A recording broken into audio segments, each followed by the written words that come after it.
Chun. Hey, good morning. Good morning.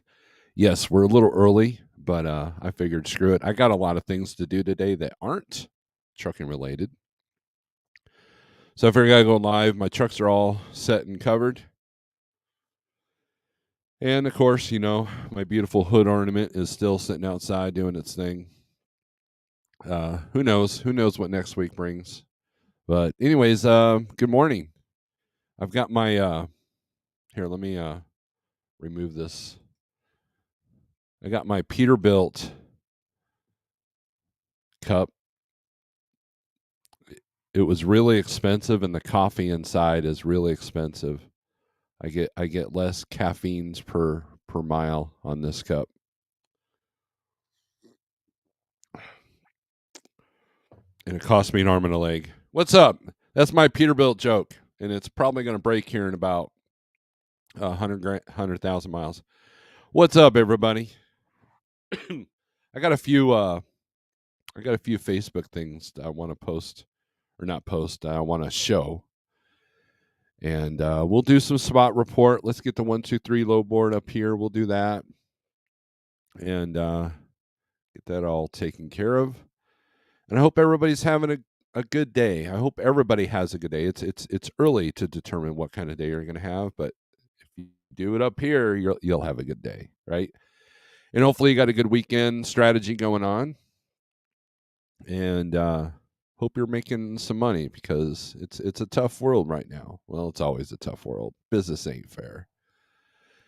Business ain't fair. And that's kind of what I'm seeing a lot more of on Facebook.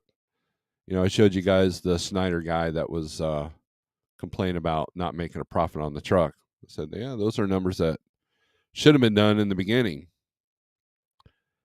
It is hard to profit with the truck that costs $4,000 a month. But, it could be done. I know several people that are doing it over there at Snyder. So it's just all about mindset, right? And I'm sure, this early in the morning, no one wants a lecture about mindset. But, hey, there's a motivation. There's a difference between motivation and discipline.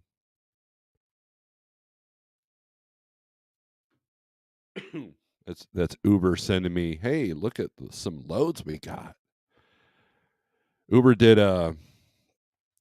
Freight did a survey a couple of days ago. I filled it out. I told them what was up. And, look, I remember going to Matt's and Gat's, and Convoy was very adamant about talking to the drivers, getting things done. They really were interested in our opinion, but it seems like they didn't do that this past year at Matt's. They were just like, hey, welcome to our booth. Have a nice day. And I imagine it's tough being a broker on a down market at a truck show. Matt's was different this past year. It was I don't know. The main manufacturers weren't really showing up like they were. There wasn't a whole lot of trucks you could look at as far as like new upcoming vehicles, not like Matt's in 2019.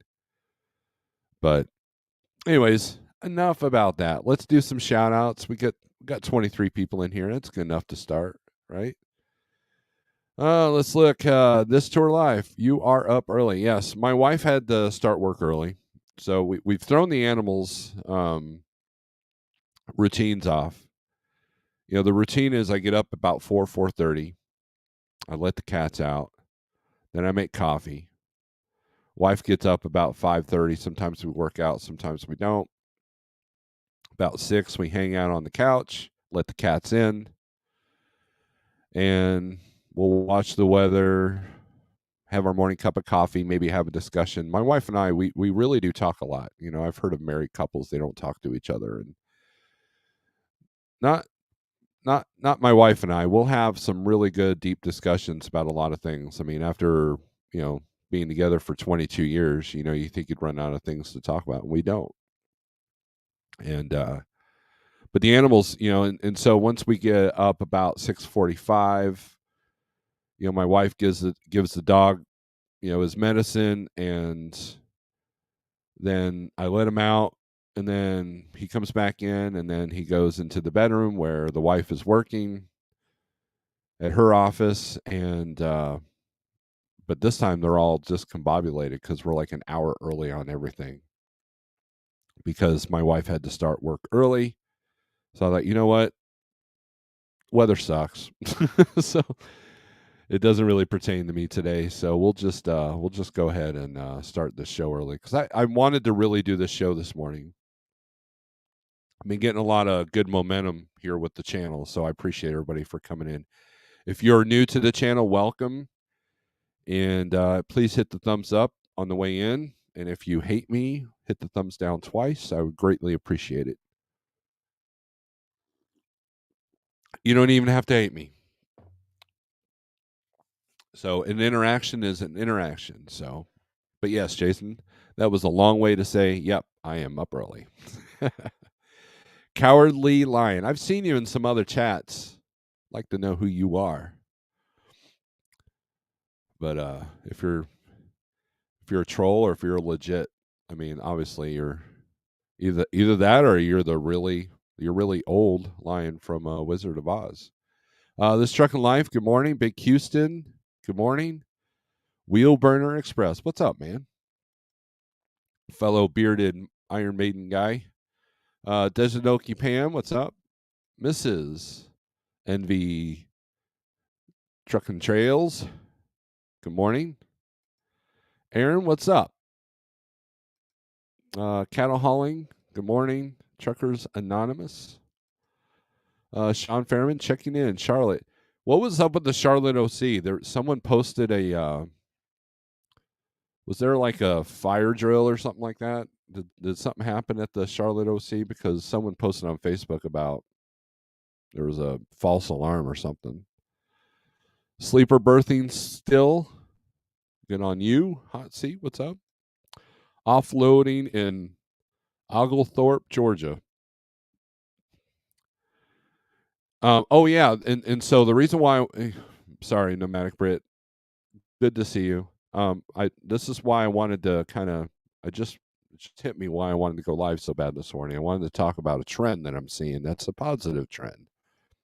So we're not going to be all doom and gloom this morning.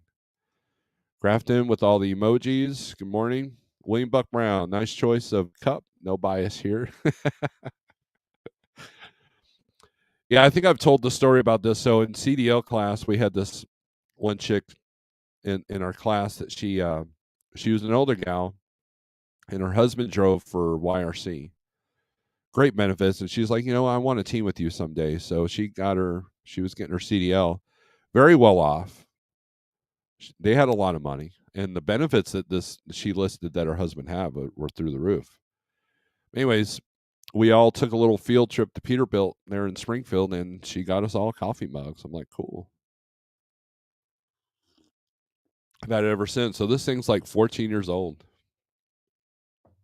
Still going strong. It's lasted longer than my last Peterbilt.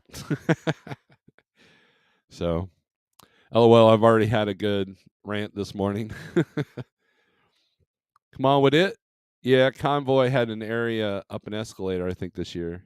Yeah, like I went up there and looked around, and like I went back down because I was gonna give them a piece of my mind because a lot of the loads, and here's what happens with a lot of click and goes. Now I still utilize the click and goes, so I'm not bashing them, but I will say this: I see a pattern with them when because they're all computer generated.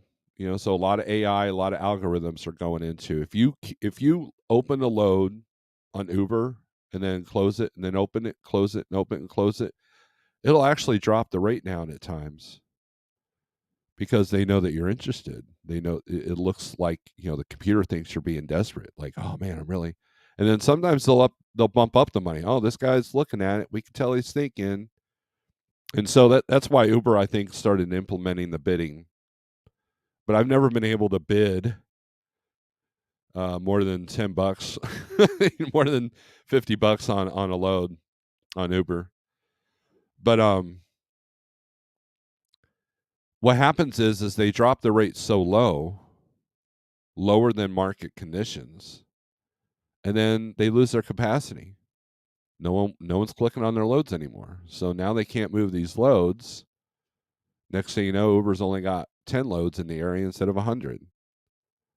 And then once they start paying again, then they get their capacity back and then they're fine. So, and I noticed that a lot of other brokers do that too. And that goes with the trend that I'm about to tell you guys as soon as I finish all these shout outs, which I think we're almost done here. Good morning, Bill. What's up? Did Sluggo steal your straps, Mr. Bill? Good morning, sir. Craighead. Hope you've been doing great. I've been doing great. Knock on wood. Smooth trucking. Steve-O. All right, so here's the trend. Okay. This past week, the brokers have been really aggressive on emailing me and calling me looking for trucks. I thought that was interesting. Now, I never post my truck because and look, I've never had to post my truck. I posted my truck one time. I take it back. I posted my truck one time, found the load, forgot to take the posting down, and Jeff called me. Hey, Steve, do you have a load? I'm like, yeah, of course I do. He's like, then take your posting down because they bug him. Even though I put in the posting, use this email and this phone number only, but they go by the MC number that the DAP board's registered to, right? So, so I don't really utilize the postings for my own trucks, the trucks that I dispatch, unless I really absolutely have to. And posting your truck is a good gauge of the temperature. Like if you get a lot of calls, that means that you can probably hold your line on the rate. If you get no calls, that means nobody's desperate to move something. So that's kind of a gauge. So when I see an uptick of emails and phone calls, like, hey, do you have a truck? Hey, do you have a truck? Hey, do you have a truck? That's good news to me. And it's not just me. A couple of people I talked to yesterday also were experiencing a similar results. So I believe that's good news. Now we're heading into the last week of the month, and I think brokers are trying to secure trucks because they've lost a little bit of their capacity because they've driven the rates down so low. I mean, there are brokers I won't even call at this point because I know that they won't negotiate. So usually if I'm calling on a load, that's because I'm feeling things out, or it's a load that hits all the marks. Because I have drivers that want specific things, specific places, and that could be a challenge in a down market because you pretty much got to take what you can get. But I mean, look, it's part of the game, so they understand it, and you have to understand it. But I have noticed an uptick in email and calls on like, hey, do you have any trucks? Hey, do you have any trucks? And so that's good. That's good. This is the time if you haven't established relationships, this is the time to do it. Because at some point, you're going to get frustrated. At some point, you're going to be like, you know what? I hate making 30 phone calls on these loads. And you're going to have to go back to the relationships. And pretty soon, if you get those relationships when a broker has something and they don't want to post it on the board, they're going to call you. And so with the word dispatcher on my signature, dispatcher safety manager, it makes it look like that I'm in charge of 20 trucks. If they look at see how many trucks we got, the reality is I'm in charge of only a few, but not in charge, but I help only a few. But I can look at my Samsara, look to see where trucks are at, and put emails out if somebody's looking for a load. Now also Jeff does that. Jeff already does that. If somebody emails him, he'll send it to the whole crew of, hey, I've got loads in Wisconsin. Hey, I got loads in Michigan. Here's our load board. Here's our and so they're being a little bit more aggressive with that stuff, and that's good. And so and that's in the high volume areas too, like Ohio, Indiana, Illinois, Wisconsin, and even Georgia to a certain extent. So it's a good trend. I like that. So let's see where we at. Scott SRO Logistics. Morning was listening to Robert Lustig. That is a great listen. He's got a new book coming out, or it's getting ready to come out, or is out, and I'm going to get it. Sage Live show. Quit changing your name. For the love of God, Sage, quit changing your name. You're worse than a toddler. Sluggo is alive and well. CDN, good morning, Steve. Early this morning. Yep, I was just explaining that. We're going to Oklahoma City. Steve's got things to do and places to be. Get a good jump on the weekend. Excellent. Yes. Yeah, the wife and I are going to get a hotel with a jacuzzi, and we're going to be all cuddly and stuff. It'll be awesome. And you're like, well, why are you going to Oklahoma City? We got family down there we're going to visit. So, excuse me. I had 3 dry vans, loads, totes of agriculture, 3 trailers rejected despite me specifically stating trailer requirements and listed on top of load confirmation. The one trailer is so bad, what a joke. That is because no one reads the rate con, CDN. And also, I had one broker that needed a picture of the trailer empty to prove that it was a plate trailer to get it loaded. I'm like, well, the truck's loaded right now. I'm booking ahead. You don't have any pictures? No. Okay, then we're not booking you. I'm like, okay. so I mean, you might have to do that. You might have to do that, CDN. I said, I want pictures.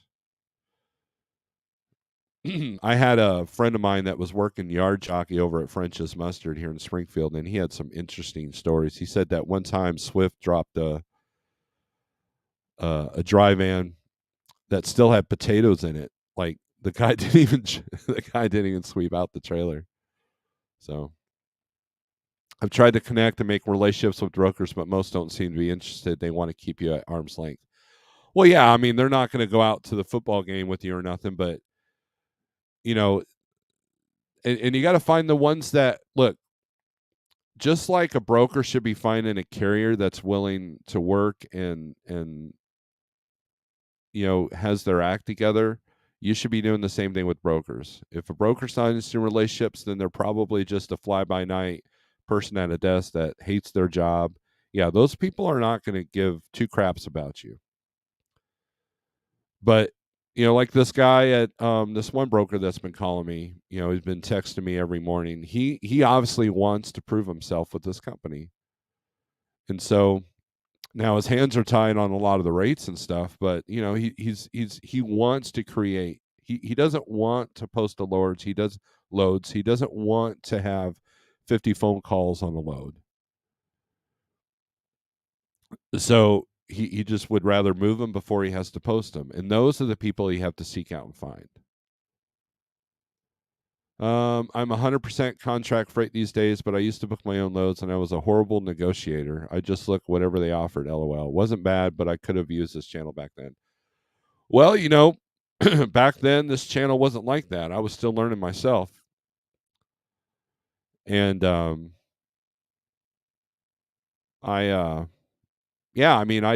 wish I had a good mentor back when I was at Landstar. I had a couple of people that were friends, but a lot of people at Landstar, man, they they weren't willing to give you all the secrets because it was dog eat dog. I mean, think about this.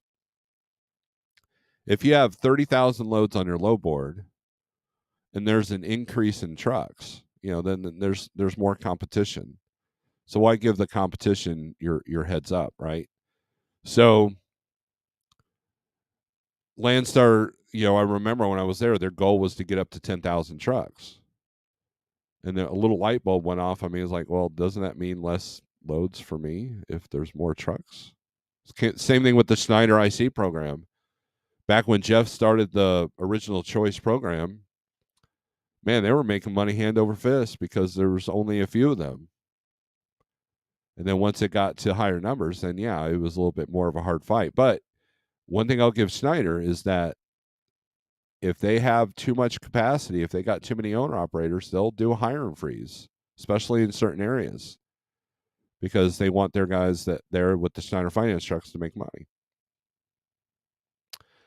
I had to. It's a YouTube analytics thing. Do you have to do that every 2 weeks, though, Sage? Come on. When you post your truck, do they just put you on a load without informing you first? No. All it is saying, hey, look at me. I'm going to be empty in Columbus, Ohio, looking to go to Texas or looking to make some money this weekend, or I'm looking to go to Georgia or Wisconsin or whatever. Or, in your case, probably Pennsylvania. So, and then they call you and they go, hey, I got this great load that's paying $1.10 a mile. You want it? No, if they're desperate, they'll call you. But you have to put in the posting notes to call your number or to email you. I prefer the email. That way your phone's not ringing off the hook. No, Wallace, they'll definitely call or email interested, and you have to approve. Yeah, it's not automatic. There's no situation where you're automatically booked on a load. Had to send pics one time to prove I had a wood floor. Wow. How many dry vans out there with a metal floor? I know that some will have the metal strip where the wiring goes, but I've never seen a van with a wood floor or with a non-wood floor. That's weird. Did you say I had one broker ask to picture my truck with the M? That's weird. You say that. I had one broker ask to picture my truck with my MC number on it. Yeah, look, there's a lot of shenanigans going on right now, guys. And I mean, and that's going to be one of my Facebook posts I'm about to put up here on the screen. I'm working on a news show with another channel that's going to be big. Car stuff. News show, not news. Okay. Yeah, Jerome, they're making sure your carrier isn't up to shenanigans, double brokering or something. Right. There are some brokers that won't work with you if they know that you also have a brokerage. So there's that. I tried to help a new carrier get set up via RMIS. This guy has 10 years experience now, got Canadian authority. He was a joke. No laptop, only a number company, no DBA name, no email signature, no voicemail. And that's where I'm going to get at, CDN. You're going to enjoy my my next rant here. Yeah, you definitely have to be tech savvy to a certain extent. Every 8 3/4 days. Look, all you got to do is do a really long name that covers everything. That's what I've done, and I'm keeping it. I spent almost 2 hours with this new carrier Thursday, Friday AM. His phone out of service. He ran out of minutes. Wow. I told this guy he's not ready to be a carrier. Call me when you have a real business. Wow. Look at CDN being stern.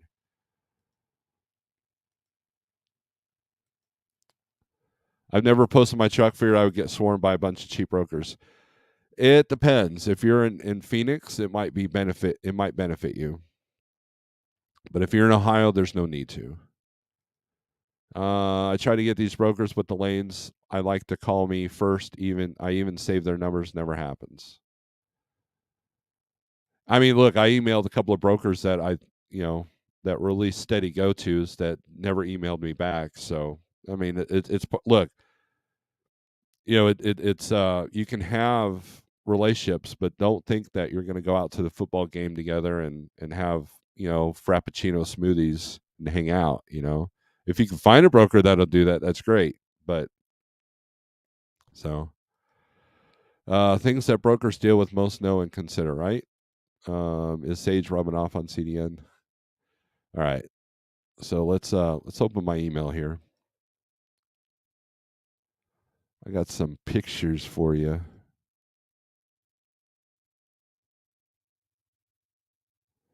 All right, so this is This is commonplace right now. So let's blow this up.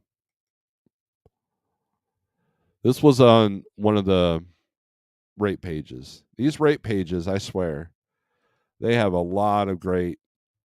And Pigtail sent me this. This guy says, I don't have a CDL, but I want to get a truck and hire a driver.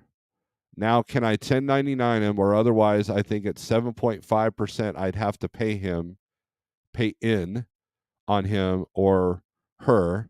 Where's the loopholes at? I'm just trying to learn the system. This is why I'm glad that trucks are very expensive right now, is to keep people like this out. Okay? This guy doesn't even have a truck. And he's already worried about the 7.5% that he's going to have to deal with if he does a W 2. Oh my gosh. How horrible is that? He's literally putting the cart before the horse.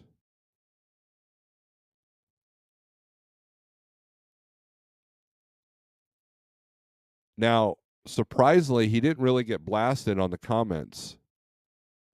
I was shocked. A lot of them were like, no, you need to get a CDL and you need to do a couple of years and figure out what it takes to be a driver.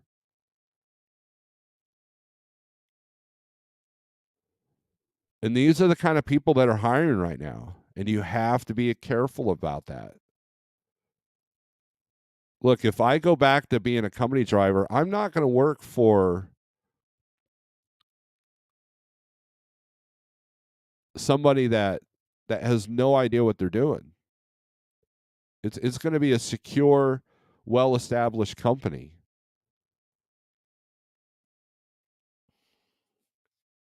For this very reason.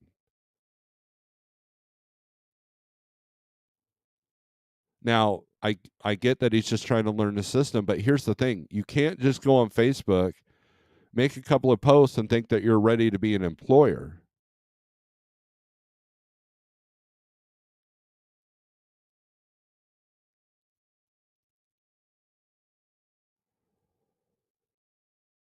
So avoid being in this scenario. And he's look, this person's not alone. About a couple of years ago, I had somebody call me or text me freaking out because he had got his own authority, bought a truck, bought a trailer, put a driver in it, and then looked at low boards and realized that that model didn't sustain because of the rates at that time. This was like about 4 years ago, I think. And I go, what's your cost per mile? And he goes, I don't know. How do I do that? So I had to give him a quick lesson. And then he said, and then you can literally see, oh crap, in the texting.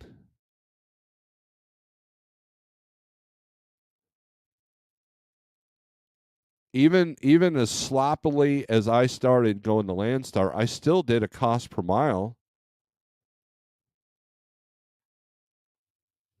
My cat wants in.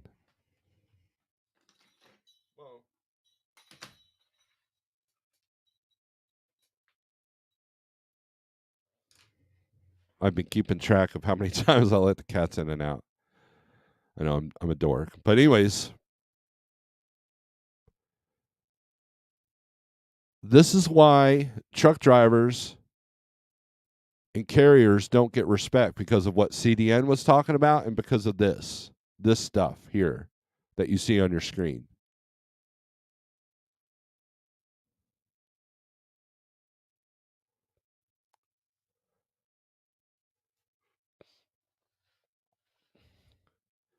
And that's the problem.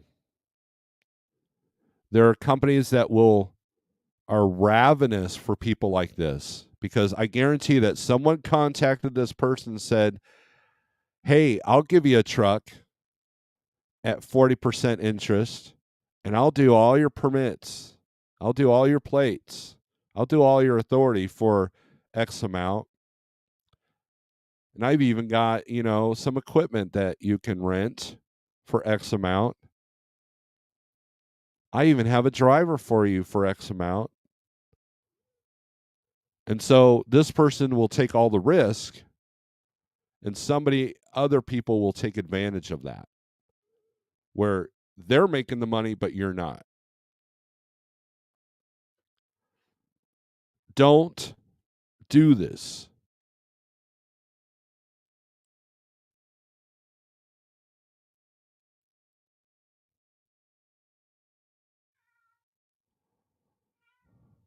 The cat literally wants out again. You want out again? Come on. I swear they come in, take a lick of water, and then they go. All right.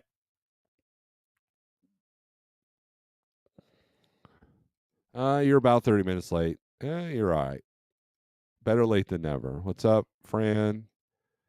Cool trucking. The real joke is what Sage says. Guys don't know their numbers most times. They don't even know how to run a trucking company, but this guy's ready to make $100,000 investment and wants to find the loopholes. Well, here's a loophole. Don't be an idiot.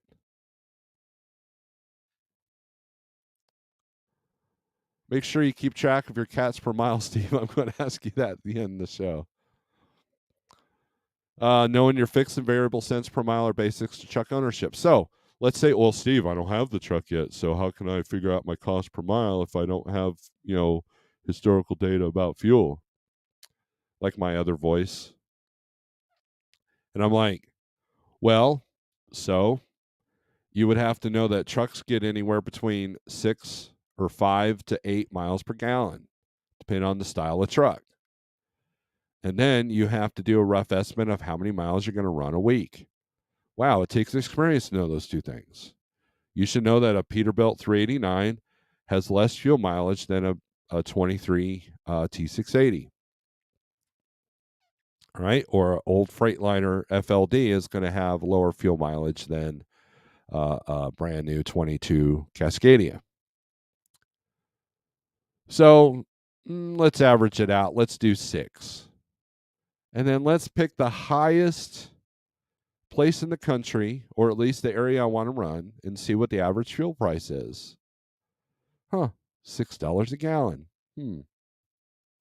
So you do that math, divide it by how, use the amount of miles that you want to run a month.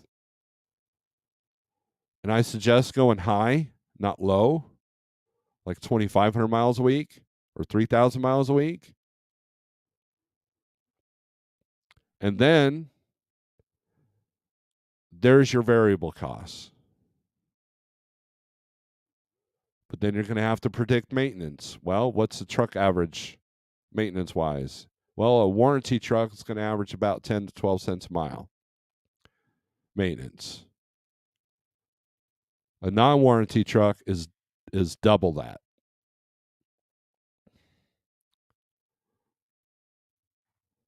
And then you got to figure out your home bills. Figure out what's going on with that. And I guarantee you that if this person actually did that homework, this post never even would have occurred. You can create a mock business plan. That's what you do. But you have to know, and so find the people. Hey, what kind of fuel mileage you get with your truck? How many miles you run a week? What areas are you running? I mean, this guy's worried about how he's going to find loopholes to pay his driver. He doesn't even have a truck, and he has no idea. I mean, at least from this post, of what platform is he even going to even go. But you know what? Mega Carrier will take this person on. They'll give him his CDL. They'll make him a business owner. They'll put him in a high lease payment. And when he doesn't figure it out, then the truck's already paid for, so why not put somebody else into it? That's why you have these predatory companies that will do that, because they see this and they see blood, and they're ravenous. They want this.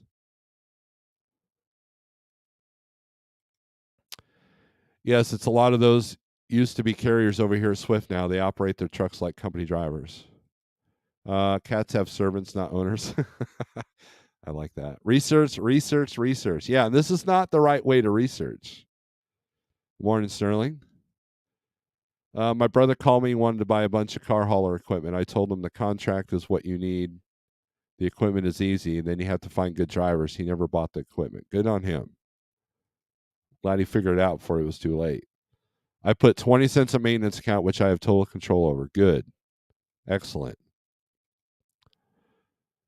Hello. Like how everybody's calling Sterling Mr. Red Lady. So let me find this other email, okay?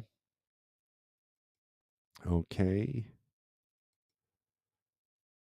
Oops. Just happened.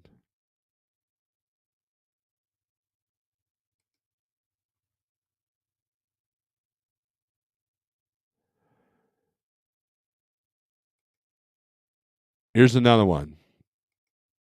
This one stood out to me last night. This was on Rates and Lanes. I'm running a lease purchase with a dry van, soon to be reefer. I feel I'm doing well for myself. What would be considered good, quote unquote, rates for vans and reefers? Now, that is such a loaded, unresearched, amateur comment. Question.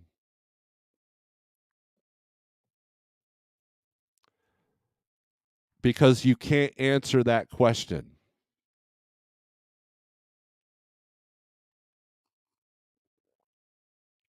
I feel I'm doing well for myself. What's the problem with that comment? Well, number one, if you're the type of person that judges your success based off of your deposit slips, that's probably not a good way to go. Just saying.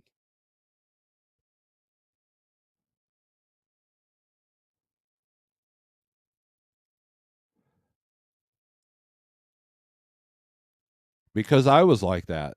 I know from experience that that's not the way to go.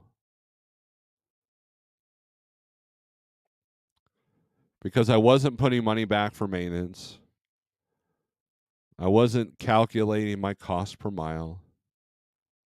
I wasn't even keeping a journal of records of which agents I was using at Landstar, what loads I was doing. I had my notebook still. I've always had my notebook. But but man, I had a big deposit. I'm going to stay at home this week.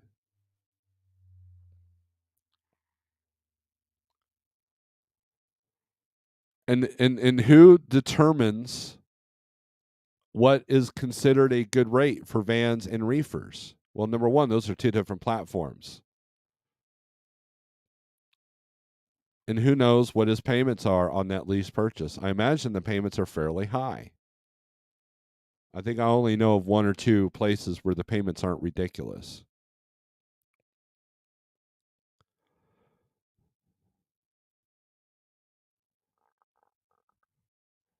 I'm going to answer this question real quick. Jeremy Rice, I would look at Opie's there in Eldon, Missouri.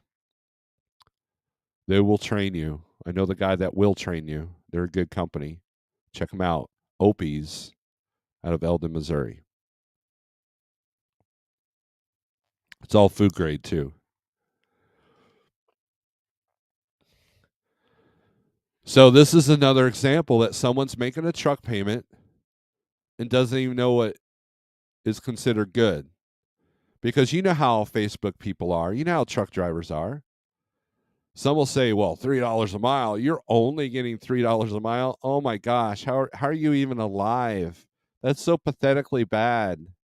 And then you have the people like, that that will be like, oh man, I wish I could get $3 a mile. Or, $3 a mile. I'm worth more than that. Okay, well that's great. That's dandy, but is that going to sustain you? I mean, you can give someone that's used to making $1 a mile $3 a mile, and they'll be happier than a pig in slop. But then you put like a heavy haul guy that's used to making way more than that and give him $3 a mile, he'll punch you in the face. That's you can't answer this question. And who knows? It might have been a troll saying, let's fire this bitch up, right?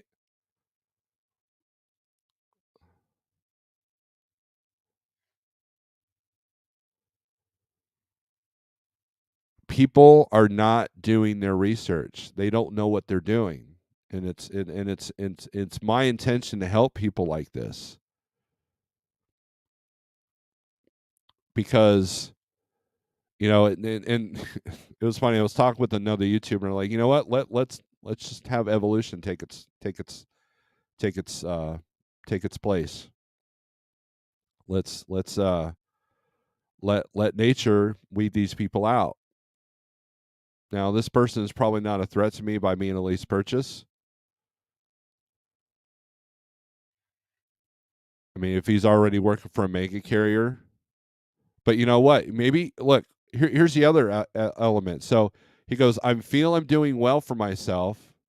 What would be considered good rates? And then someone will go, well, what kind of rates are you making? I didn't even look at the comments on this one. And if this guy goes, well, I'm making X amount per X amount, and then all of a sudden everybody's going to make him feel like he's a piece of crap. And so now his mindset has been changed. His outlook becomes negative.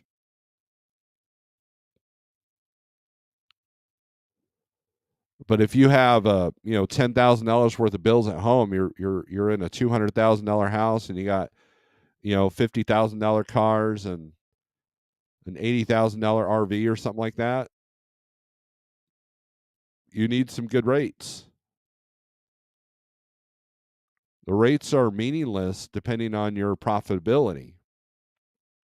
You could be making $3 a mile all miles, but not be profitable because of your costs. That's the yes. Come on with it. That's the correct spelling. Um, that's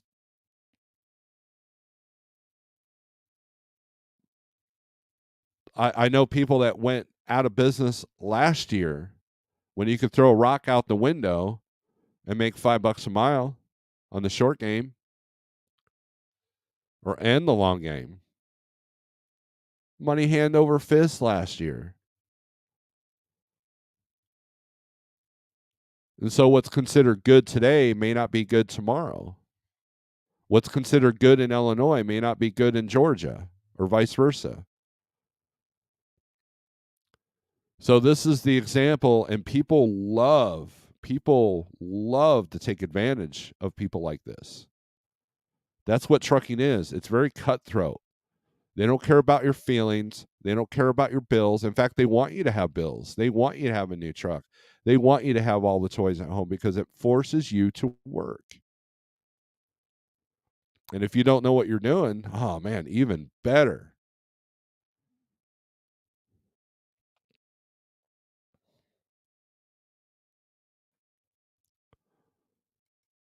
People on the outside wanting in are usually looking through blinders. Yeah, you can't just look, and maybe I take this for granted, but I have a lot of experience with the trucking industry before I was ever a driver because of my father. Now, he passed away in 2003, and I didn't become a truck driver till 2008. So I didn't have his wisdom. All I had was what I'd learned through the years by hanging out with him, by going on the trips with him, going in the truck with him. And so I knew a few things more than the average person. I remember Schneider had an ad during Ice Road Truckers, and it showed this guy in this office. He looks outside longingly at the Schneider truck that's delivering a load to his building. He's like, Do you want to see the country? Do you want to get out of that cubicle? Come drive a truck. And then like, it shows some elapsed time where he's the guy in the truck delivering at that building. And that's the dream that they sell you on. And look, I enjoy truck driving. I enjoy parts of this industry, but they want to take advantage of the people that thought, it might be cool to drive a truck because I'm sick of my job.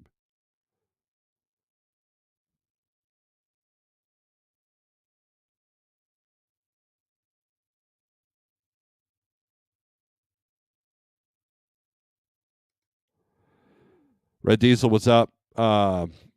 William Brown says, I've seen over the years the megas will put you in a deal, and all you got to have is a heartbeat and the ability to fog a mirror. Good rate is different for everyone and changes with the industry, cause inflation, etc. Right. That's why it's such a loaded question.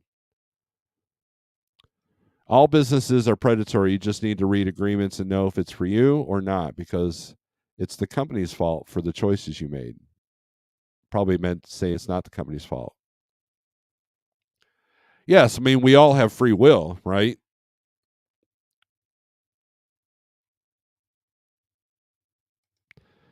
When I first got my operating authority, I did a lot of research. And at the time, the feds put out that the failure rate was second and first was mom and pop grocery store. That little fact got me to do cost per mile. Excellent. That's the thing. Look, the odds are against you, regardless of what business you start. And so you really have to have your act together, because I guarantee that 90% of lease purchase failures, failed contracts, are because of this kind of mindset.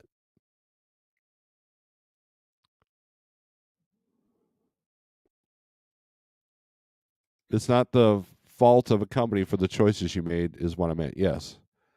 And I agree with that.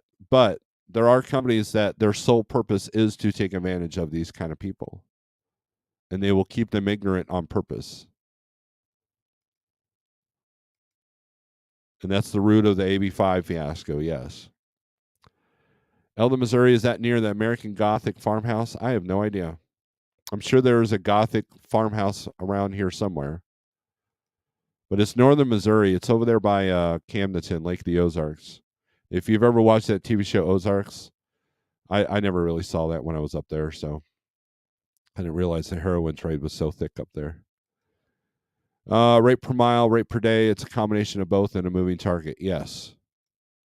AB5 is insane that government has the right to tell people how to do business. Well, I mean, but they're going to. That's the beauty of it. Nobody truly knows what the next guy is actually doing, right? It all come out to the same thing Casanova used to say.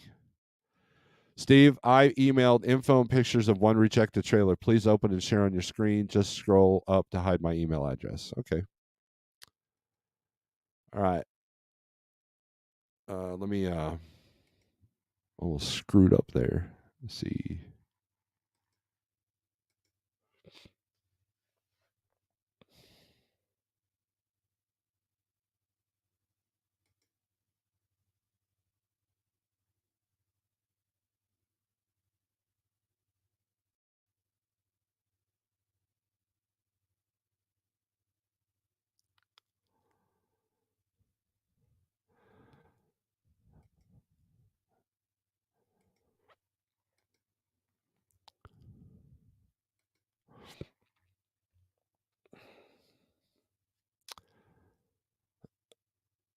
Load number one. We rejected trailer 105 due to the flashing damage and high odor of manure in the trailer. Due to these conditions, we are unable to load this trailer.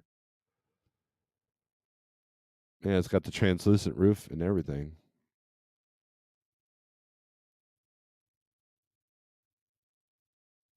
Yeah. Yeah, that's the problem with wood walls, for sure. Yeah, that's no good. That's a $5,000 trailer that you have to redo. Wow.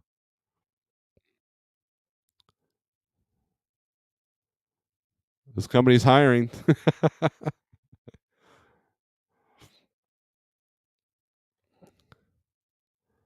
Yeah, that's interesting. Oh, wait, I'm not even sharing the screen. Duh. All right. Let's try this again. I'm an idiot. Everybody's like, "Wow, Steve, you're an idiot."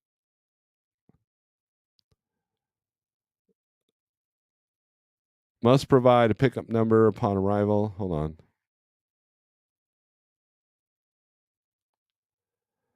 All right. Here's the instructions. Must be 53-foot high cube dry van with swing doors, no reefers, no roll up doors, no holes, no damage to floor, walls, roof, no moisture at all, no aromas.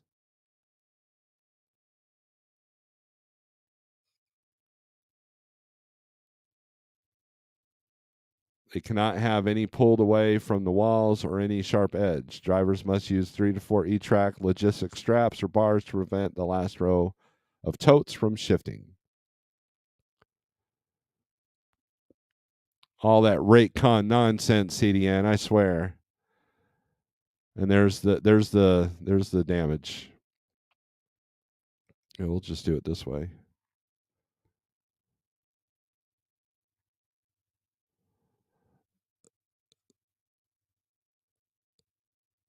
A lot of they got that's probably the lights from the forklift.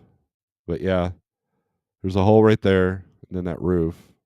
Man, fiberglass roofs. We've come a long way with that. There's that hole.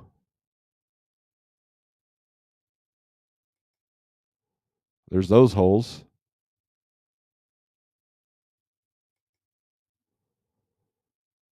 Yeah, there's that. Jeez.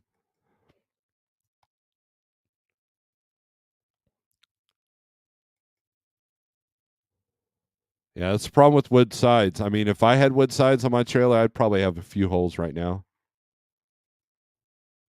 And they're hiring.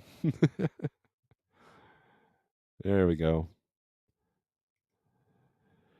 Gotta love it. I've done several LPs in my day and only completed two. Beware, my friends.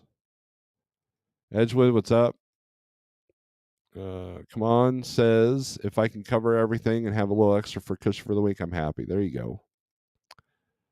Thanks, Snorelord, for understanding what I meant. You rock. I don't know about that. I meant from my CDN email. Okay, okay. A resent. Okay. How do you feel about FMCSA attempts to bring in AB5? Is the FMCSA doing that? I thought it was. That was. Look, the AB5 thing. I know DIY did an extensive video about that. Eric's talked about it. Jeff has even talked about it. And so there's so much gray area, but the basis is that there is potential for some negative effects for sure, but it just depends on how you're structured. If you're a lease purchase guy from Prime or Schneider, I mean those companies I would think are going to fight it as well, and they'll have a plan in place. Back when the AB5 passed in California, Schneider was already a couple of years before that. They had removed their Ontario OC and moved it to Phoenix, and then they did some special favors for the contractors that were living in California.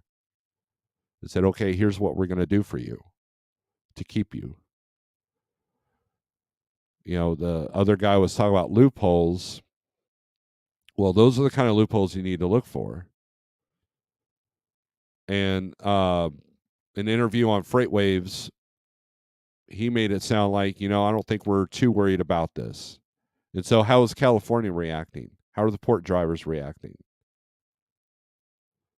So there's a lot of things that I'm not educated on. Now, will it affect me if worst case scenario happens? Absolutely. I'll have to get my own authority if I want to keep doing this. But I believe Jeff has a couple of plans as well, if that day comes.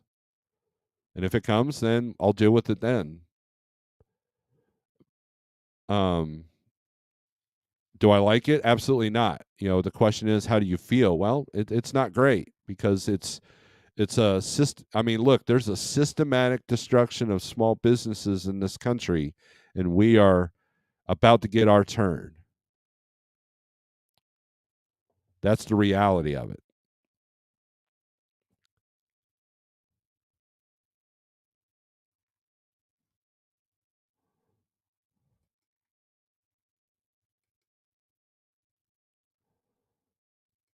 I'm going to show you guys another picture.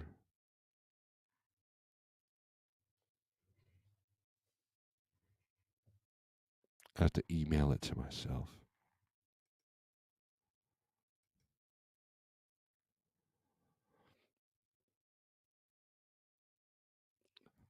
Bear with me a second, please.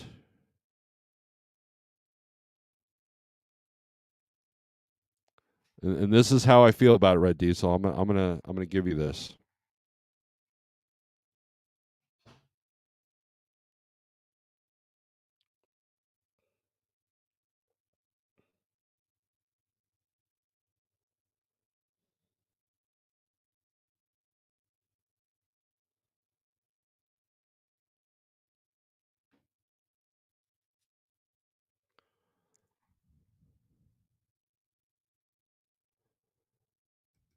Internet's being slow. There it is.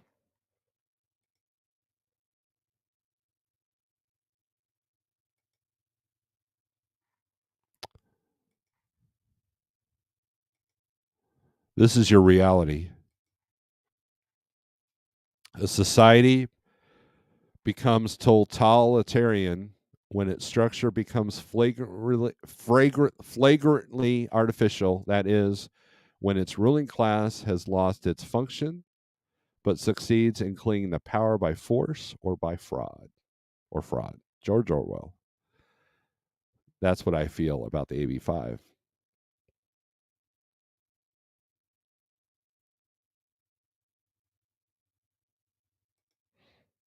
Shannon, good morning. You're late. Better late than never, right? How do you feel about the FMCSM, the AB5 applied to everyone with their new proposal? There you go. There's your answer. Girls are talking to each other. That's the same with everything, especially government, to keep you ignorant. That's why I say, in pursuit of happiness, you have to figure this thing out called life for yourself. No one is going to help you, and that mindset, Fran, has gotten you where you are today, right?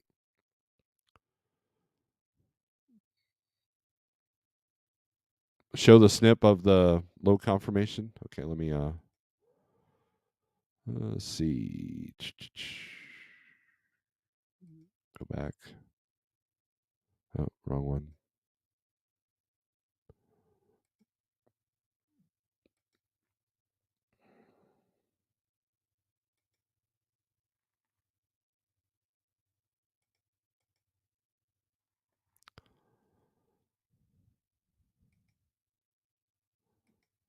Click, click. There we go. Well, let me remove Fran's comment here. Trailer must be 53 high, cube dry van with swing doors, no reefers, no roll up doors, no holes, no damages to floors, walls, no moisture at all, no aromas. The flashing cannot have any pulled away from the walls or any sharp edge. Drivers must use 3 to 4 E-Track logistic straps or bars to prevent the last row from totes from shifting.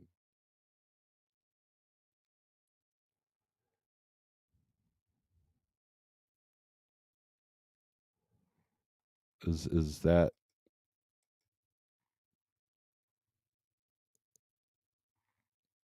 that's what you wanted to see, CDN?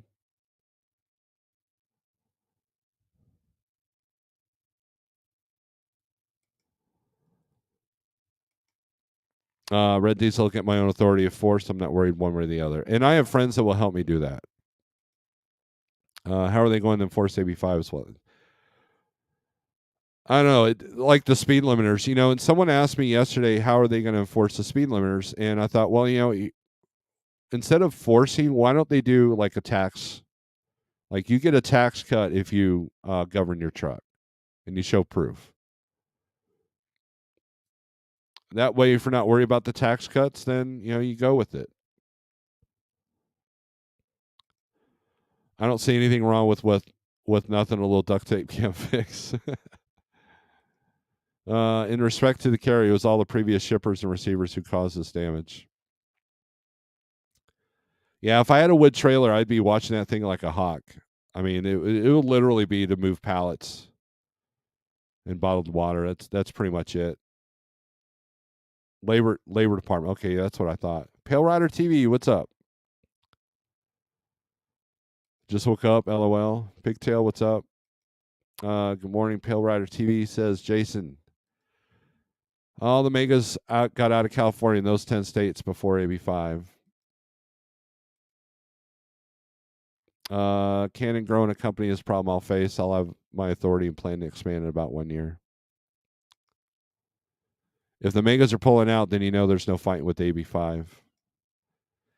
On the good news, bad news story, rates from USA to Canada started to drop big time yesterday. Volumes dropping off. I shipped 2 skids yesterday as FTL from Washington, Alberta, 701 miles. I paid 200 over ask.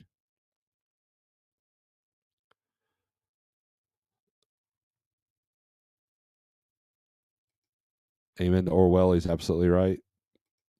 I'm late because I was booking loads. Good on you, Shannon. Good on you.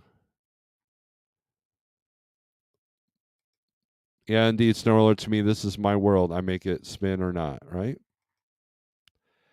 I tried reading 1984 about 15 years ago. I got too upset and put it down. Well, guess what, Bill? It's not going to be any better today. In fact, you're going to be like even more horrified.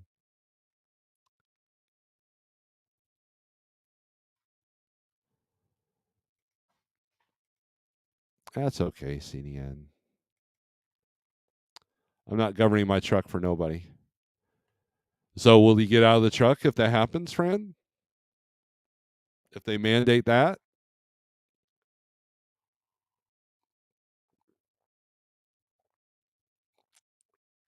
Are you going to completely close down your business if they mandate the speed limiters?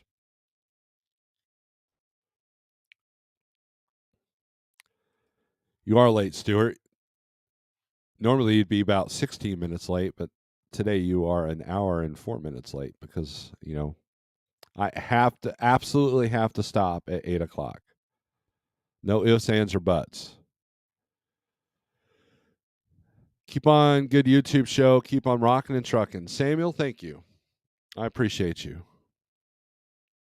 All right, you know what? I'm going to be brave. I'm going to put a link out. Okay. If someone wants to come in,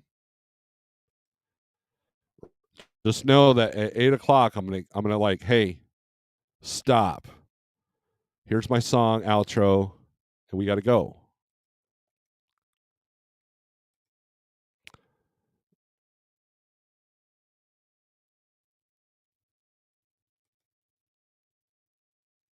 Yep, I agree with that term wholeheartedly. There, come on with it.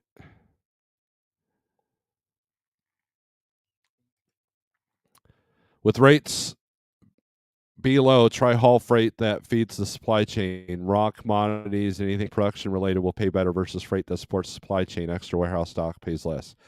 I agree wholeheartedly with that, CDN. That's always something I did. I was always good at pivoting. When I was at Landstar, I went to the stuff that had to go and that no one wanted to do, like hazmat. That had no idea what the economy was doing. It had to go.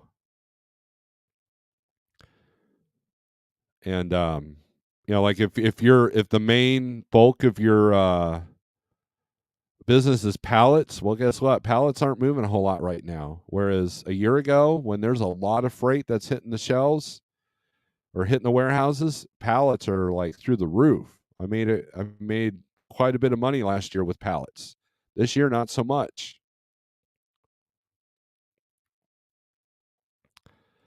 Big Rig CEO, not CDO. Yeah, bitches. He's so enthusiastic. I hope he's had his coffee.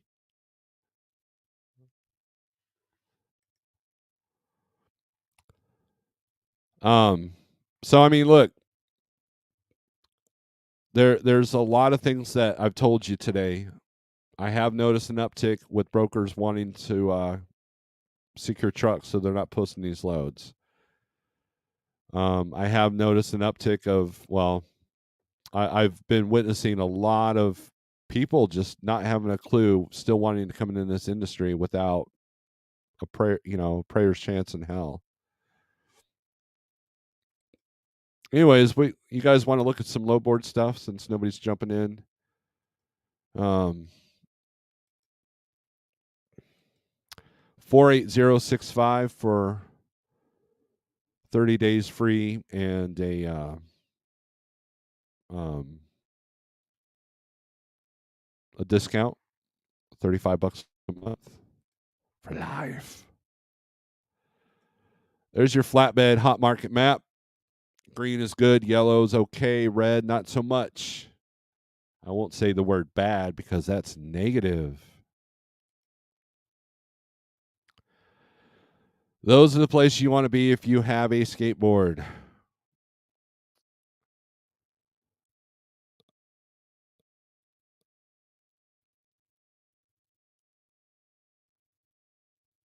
So we got Oregon's lit up.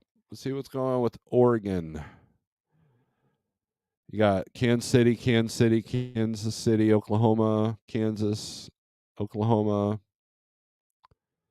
So if you want to go from Oregon to Oklahoma or Kansas, you're in good. Here's one going right to Springfield, Missouri. You can hang out with me for only $1.53 a mile. Wow. But that's a posted rate, people. That's a posted rate. Let's take a look at that bad boy. It is Oregon, but you can probably get more than that. And if you can't, then well, don't go out west. So that's all I got to say. The average is $1.59.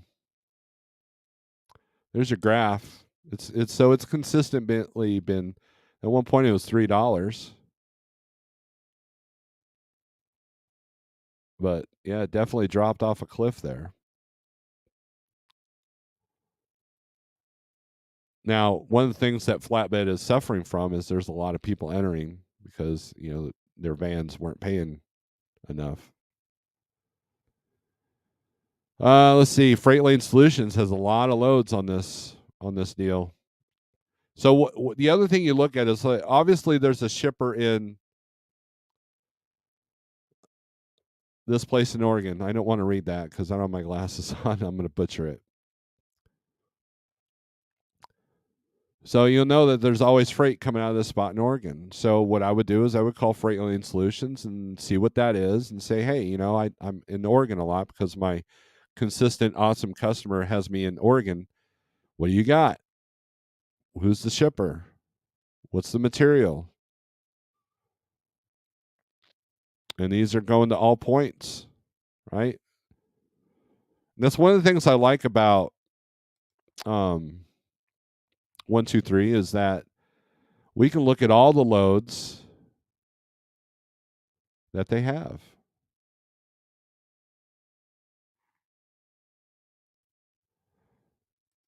Click on that.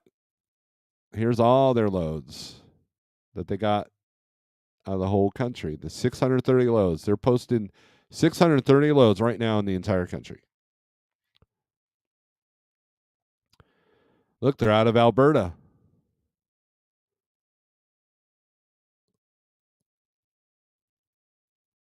Bunch of stuff out of Alberta. So if I was a Canadian carrier, I'd be like, hey, let's check this out. And it goes alphabetical with the states, right? So we're in Alabama now, Arkansas. Here's a load from Warren, Arkansas to Brookline, Missouri. 271 a mile, 304 miles. That sucker's worth $1,200. All right. So I mean that's the thing. So if let's say you're a new authority and only want to do one broker's, you can do that. You can find one of their loads and then click on everything that they have. And you could favorite them or you could block them. Let's say you never want to see maybe Freight Lane ticked you off. So now you don't want to see their load. So you block them so you can't see them. All for $35 a month. All right, so let's go back to load availability. All right, let's look at reefer. Since Big Rig CEO is in the house. Oh, he's not in the house. He's in the truck. What's up, man? I didn't even say how long you been waiting there. I'm sorry, I haven't been even looking at you. Like 45 minutes. Oh, dang. What's up, man? Is everybody still complaining about the rates? I'm not. I mean, yeah, but you don't drive. You know, why? I don't understand. I don't understand. Somebody told me yesterday that Bellox Trucking was selling his truck and going out of business. I don't know if that was just what do they call that, where you try to get clickbait. And then they told me that Just Trucking was shutting down his authority and going to go work at Landstar. What? That's what they told me. They were like, "Hey, just did a video." I'm like, "No, no, no, no, no. Come on. That can't be right. The rates can't be that bad." So instead of 100%, he's going to go and make 65%. No, 65% of 98%. But look, man, if you sell your trailer and you reduce your insurance costs, I mean, dude, you'll make a killing. Oh man, that's funny. I just did a load.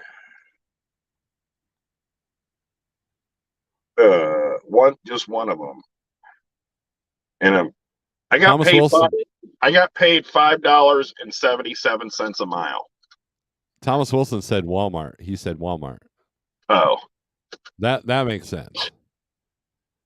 I Oh, know a hey. person that gave up his authority because his truck blew up, and he's worked for Walmart now, making great money. Well, look. If I was going to do that, yes, I hear what you're saying, but look, I guess too, if he sells his truck, I didn't know if he was selling his truck. If he sells his truck, yeah. But Velox, what surprised me was it wasn't 2 weeks ago. He was making a video, and I watch all his videos. I love the guy; he's great. And he's like, if I can't run a long nose Pete, I'm not doing this. And then someone's like, yeah, he's selling his Pete and getting an aerodynamic truck. I don't know what to believe. What I do know is um I haven't had problems getting money. I just did a load for $5.77 a mile.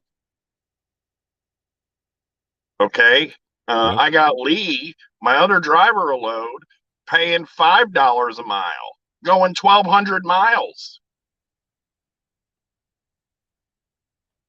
Yeah, they're out there. I didn't even have to try. There was no effort. It wasn't like I called all day on loads. You have to know where to be. You got to know where to run. You got to have relationships with brokers. That's what you need. And you got to stay away from these brokerage houses that you know for a fact are using dynamic pricing. Don't call them. Yeah. I don't even call anymore. Like I used to use Surge a lot, right? In the beginning, my first, 6 months when you got very little uh uh uh options as far as brokers that will work with you. I would do surge loads. But now they're using this dynamic pricing, and I've called on a few loads. They don't budge. Nope. The algorithm says do this, so this is what I'm going to do. I don't make decisions around here. I let this here AI computer make my decisions, and then okay, fine. I don't even call them anymore. Yeah, they've been a waste of time. If you're on the spot market, don't call them, because here's what Surge don't have. They don't have equipment. They don't have a truck. They don't have a trailer. They don't have capacity to move any of the crap that they told these people they would move and save them money. So just don't call them. And guess what? Those shippers are going to have no choice but to say, well, while your dynamic pricing looks really awesome and it could save us money, if you could actually move our freight in a timely manner, then they'll stop going with dynamic surge pricing. That's the way it works. Supply Yeah, and demand. We and need trucks. You can't provide them because nobody will work with you because your rates are so stupid low. It's not funny. And so, no, we're not going to use you. Unfortunately, we can't. Our stuff is perishable and it has to get off of a dock. Yeah, I noticed that happens with a lot of the click and goes. You know, their rates become so low that no one uses them. Next thing you know, they don't have any freight. And another, you know, and look, you and I have lived here a long time, and we've been running trucks out of here for a long time, so we know these shippers, and we see that, you know, sometimes, you know, Ryan has these loads, and sometimes Surge has these loads, and sometimes Prime has these loads, you know, but it's the same loads, just a different broker. And it's interesting to see if the broker, you know, a lot of times there was a load I was doing to Westchester, Ohio. Ryan Trans had that, and one day they didn't. My guy stopped calling me. He goes, "Yeah, man, we haven't had any." I look on the load board. There's 10 of them, and I believe it was Surge that had them. And of course, they were a lot lower, so they weren't worth doing to me for me anymore. And so I stopped doing them. And then next thing you know, about 3 months later, I saw that Ryan had them again, and I was able to get my rate from them again. So it's part of the natural process. Sure. Look, dynamic pricing has a place, and I'm sure that it's going to weed its way in to everybody eventually. But you can just say no. And what that eventually is going to do is it's going to drive the prices back up to where they, are need to be or whatever it is. And then the reality is you're gonna get what you make your you have to sell yourself to these brokers. You have to sell your service, right? You're selling reliability, you're selling your ability to run it in any weather. And once you build a relationship of dependability, they're going to want to use you and they're going to pay a little bit more to do it. Right. The reason I was able to get Lee so much money on so many miles, which is unheard of, is because with that particular broker, I've done 100+ loads and I've never failed. I've never failed to deliver on time. Well, so the other caveat to that is you found a broker that values quality. There's a Dude, lot of that's brokers that don't XPO value quality. logistics. Everyone else, oh, I can't get any money out of XPO. Well, you know what? Here's my advice to you: run a bunch of loads for them, and you will be able to. Yeah, CDN says, I'm all for technology to bring efficiency to run a business and manage data. We need to respect the driver's time and equipment for each load and pay accordingly. AI takes away human side. And I agree wholeheartedly. What's up, Stuart? What's up? I'm going to play devil's advocate here for a second. Uh-oh. I might not necessarily agree with all what was just said, but some of it I do. Yes, AI does drive down the rates. Okay, this dynamic pricing, but people are still taking it. There is people that get into this industry that don't know the difference between their head and their rear end, and they do take this freight. Okay, I agree that a shipper will go elsewhere if the freight is not going moved, but shippers are also very quick to go somewhere else when the freight can be moved for a cheaper rate. Okay, so I think with all this technology which is going on, it is in such an infancy stage that everyone's still learning it, from the brokers to the shippers to the carrier. But I just think there's a lot of people in this industry right now which have never experienced this climate, right, with the rates, and people are trying to just figure it out as they go.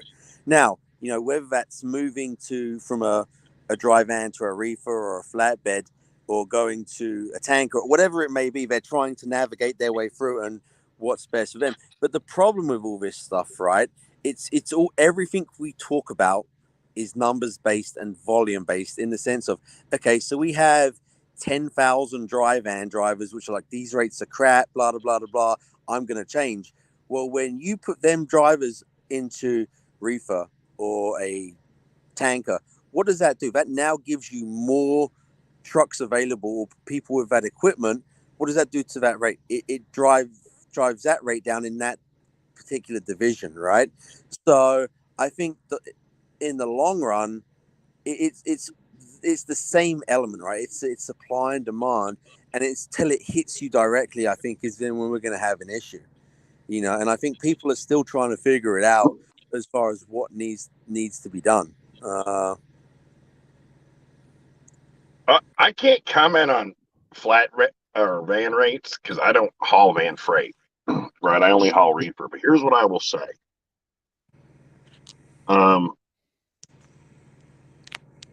Everything I'm doing, my average is well over $3 a mile.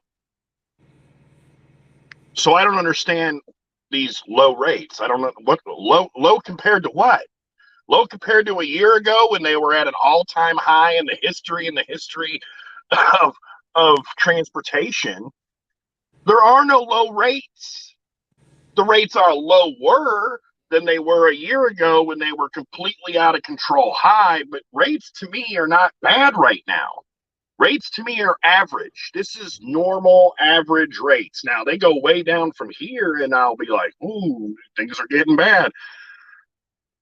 I don't. And as far as the people that are hauling like Surge's loads for dirt money, here's what I know about those people.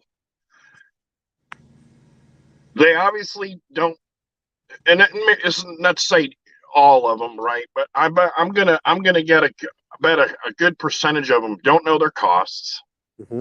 They're not profitable, and over time they're going to go out of business because they are hauling for such a cheap rate. There are low rates out here, to be sure, but the places that I'm seeing the low rates are in dead areas of the country. And if you're in a great area and you see a low rate, it's a company that's using AI dynamic pricing. Yep. And that's it. And it's not to say that the rate is low. The rate's still fine. The rates are still fine. It's getting the broker to part with the money. Right? So, and I'll give an example. I was running a dedicated lane from Joplin, Missouri to Joliet, Illinois. I was getting paid $1,800 on that lane. That lane I've seen posted by Surge for $900. $900, half price. Yeah, when you call, you might get them up to $1,000. You won't even get them up to $1,000. I've called. Nope, 900. That's it. Now, you know when you'll get them up to $1,000? When you're already 3 hours late to get the damn load. Yeah, I've been seeing a lot of that this week, right? For sure. And those people that are hauling for that are going to do it until they go out of business. And the rest of us, like me, who look at that and say, no, I'm not going to do it. But here's the reality. In the meantime, Surge is still probably getting $2,200, $2,300 to move that load. Now, with their dynamic pricing, maybe they don't. Maybe they go, hey, maybe their contract is we'll get it as low as humanly possible, and then you can, and then we'll upcharge it 15%. So their margin is 15%, 15%. I don't know. Yeah, no, that's. I mean, I understand what you're saying, that they're gonna have, they could potentially have a bigger profit margin, trying to push it so low. But in the same sense, they could be keeping their profits low to get more volume and showing the capability of of that technology, right? It's look, we don't know that exactly, right? Until they open their books, But at the end of the day, there is still, there is no argument. People are taking this freight. There is no argument that people are moving it for these lower rates when you could get the same load for double the price still. Right, and I have to wonder who that is. Is that like a mega carrier that just will just take it because, hey, I can? But again, as if you're seeing it on the spot market, that means the mega carrier already said no. Mm-hmm. And you look at a company again like Surge, they literally, look at this, man. Look at, dude. Better buy me breakfast someday. What's up? I'll buy you Anyway, breakfast. uh, Thank you, Thomas, and come on with it. I right? appreciate Yeah. you guys. Take a second to do that. That was fantastic of those people. If the guys on the spot market like myself and like yourself, Stuart, will just say no. We're not doing it. Not for that. I'll call another broker and make you don't even call them. Just make you see who it is. And eventually what's going to happen is they're not going to be able to move it fast enough. Mm-hmm. I've actually experienced that. So, the whole let it sit on the dock, it works. But here's the problem. There are people that are desperate and they'll move it regardless because they have that high truck payment or they're trying to get home. And those are the people that are being targeted, right? Those are the people that they don't have a choice but to take that. And I understand what you're saying, and I agree with Steve here. There becomes a point for a lot of people where it becomes from a business decision, what makes financial sense, that they're so far over their head that it becomes an emotional decision, and they're worried that load's going to be gone, someone else is going to take it, and to take something for less is better than take it for zero, you know? And that's the reality, right? If there becomes a point where it's an emotional decision because of fear of loss. Right. Well, I'm still not going to do it. And look, I guess I'm in a position where I don't have to do it. Not at those prices. I can continue to just call another broker that I have a better relationship with that understands and respects that I have to make a profit. If I don't make a profit, I'm talking about cost of running business, including paying myself enough to cover my household expenses, and still make a profit on top of that so that I can foster some level of growth, then and when you look at that dynamic pricing, you look at the AI, it does not give a rip if you're going to be able to make a profit. To them, it used to be the way and I don't want to say used to be because it still is with a lot of brokers. They'll look at a load and where it's going and they're going, oh, well, that load's going into a really good area, so we're going to lower the rate a bit because you're going to get a really good load coming out of that area. And you kind of had this happy average. And I still have that happy average, right? Again, I'm averaging over $3 a mile, which is, to me, absolutely stellar. That's a normal average market. But when you look at a situation like what they're doing at Surge, everything is a backhaul rate.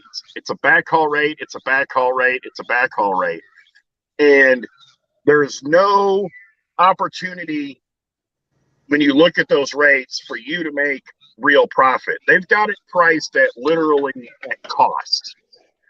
And if that's the way they want to operate, that's fine. That's their business. They can do whatever they want. But what I'm saying is, yeah, there are some guys that will haul it. I'm just saying I'm one of those guys that I won't haul it. I won't do it that cheap. Not at 50% off. You don't deserve a 50% discount, and I don't deserve to not make a profit because you want to try to save $2 and profit yourself $4. Anyway, I see you got a whole lot of people in here. We got two brokers. We got two brokers in here. Start something. I should have just drank my soda and kept my fucking mouth shut. We got two brokers in here. Let's see what happens. Somebody's echoing. Good morning, Sage, and good morning, CDN. Good morning. Audio check for me, okay? Yeah, we're good now, I think. Am I okay? Is that me? No, you're. Yeah, you might be echoing a little bit. Try now. Test 1, 2. Hey. Yep. Yeah, I think we're good. Go ahead, Sage. Talk into your little microphone there. Can't hear you. He's muted.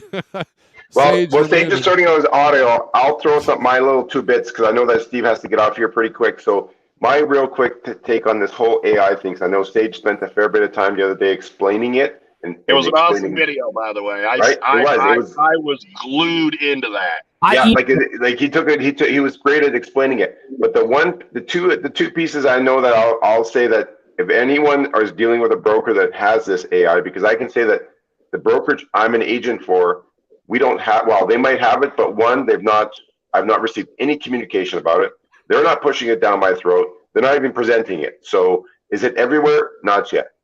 And also I'd say, as you know, there's a lot of warehouses out there still that are taking 4 or 5 hours to load trucks and unload trucks. Those kind of facilities are not organized enough to even understand how AI would help their business. So they're not doing those either. So it's not across the industry. But I was going to say, my main thing, if AI is out there and this AI is actually studying the current status of how many trucks are in a certain market at every moment in time and adjusting the rates accordingly, then if it was so smart, why isn't the brokers who are using this AI and this technology not saying to you as the carrier, when they give you the price, they're actually showing it on the confirmation how much your fuel will be on this lane. This lane is 224 miles. It's going to consume this much fuel. Here's the fuel stops with the best fuel, and it tells you all this information. And then it's going to say, wow, okay. If all of a sudden the load confirmation showed you that through this AI, yeah, the rate may seem low, but they've accounted for fuel, they've accounted for tolls, they've accounted for this, and it's all laid out on the load confirmation.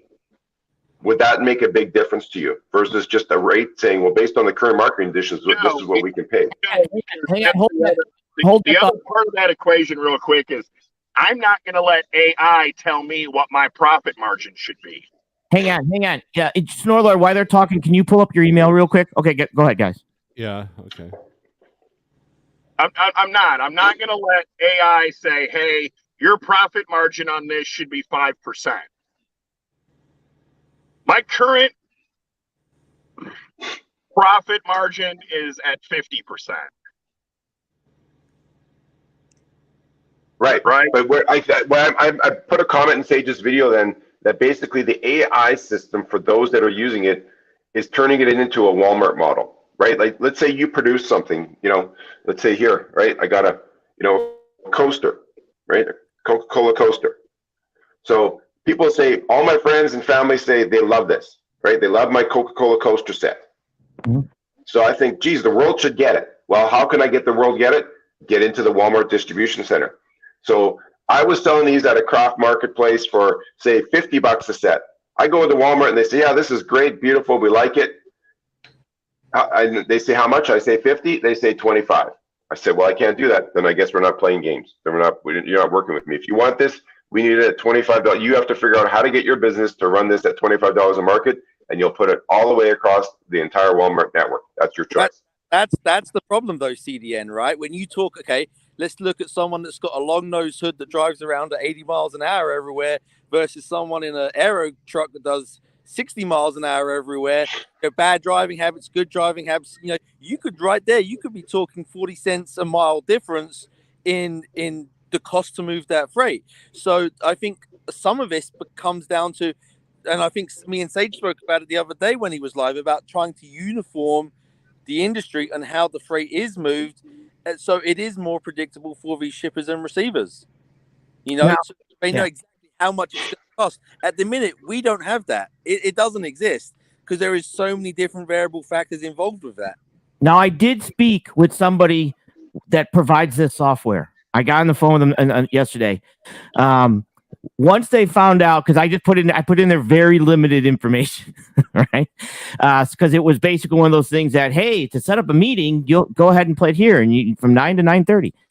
Once they found out I was a broker, they did not want to talk to me, and I basically said, "So wait a minute, if I was a manufacturer, would you talk to me about this?" And he's like, "Well, I can't really answer that." I said, "Well, who is getting So basically, the gist that I got out of this, and I recorded it, but I'll have to put a video together for it, is this is being given to big customers, and I'm going to use Niagara Water, right? This is being what this system is being used, and what you're looking at right now is JP Morgan. This is what JP Morgan put out in regards to trucking unit cost analysis. I'm going to get a door, so I'm going to mute for a minute. Okay. All right. And a lot of the stuff that I was talking about is like that rate cast. Anybody can go on and look up rate cast from D18. It's going to predict what prices are going to be in the future. So, and that's just 7 days. And that's just a very, very small system that they have. So this AI system that they're, remember, and I know you guys aren't going to want to hear this, but we're all just analytics to a business, right? A business runs on analytics. We're not people. We're not trucking.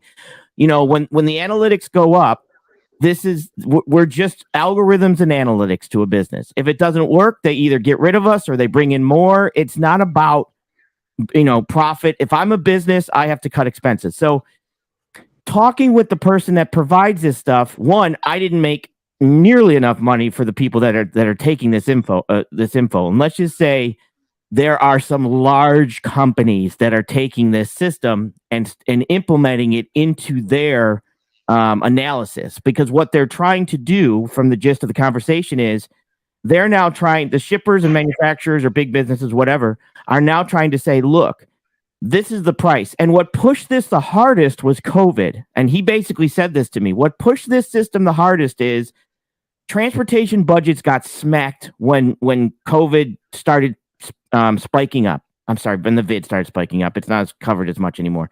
When the vid started spiking up, they basically said, what is going on? Why is this system broken? Why are we running out of budget money? What is going on? And this is where everybody then does a knee-jerk reaction, and large companies started to now pull this system in and are putting that into their systems to be able to say, we need to go on a dynamic pricing so we can see what the future is going to cost, because we can't base it on a stagnant pricing, right? Because stagnant pricing just cost us millions and billions of dollars if you were to take a big picture shot of it. So what they're saying is that if we're going to go ahead and continue to price and continue to move our goods, we need a dynamic system that we need to be able to see. And then at that point, here's what this should pay dynamically. And they're handing that down to brokers. And they're which then brokers are then handing. Now, again, this is more consistent stuff that moves on like a Niagara Water. You're moving 1,000 loads, a week compared to somebody that doesn't have it. But is that what this chart is, Eric? So what this chart is, what this basically chart was as I started doing a little bit more research into where are they, it's not like they don't know what things cost. If you know, they know. You know what I mean? It's if you can figure out what trucking costs, they can figure out what trucking costs. They're not dumb, right? They don't, it's not that they don't know the industry. They do know the industry because they've kept enough information about the industry to generate their own thing.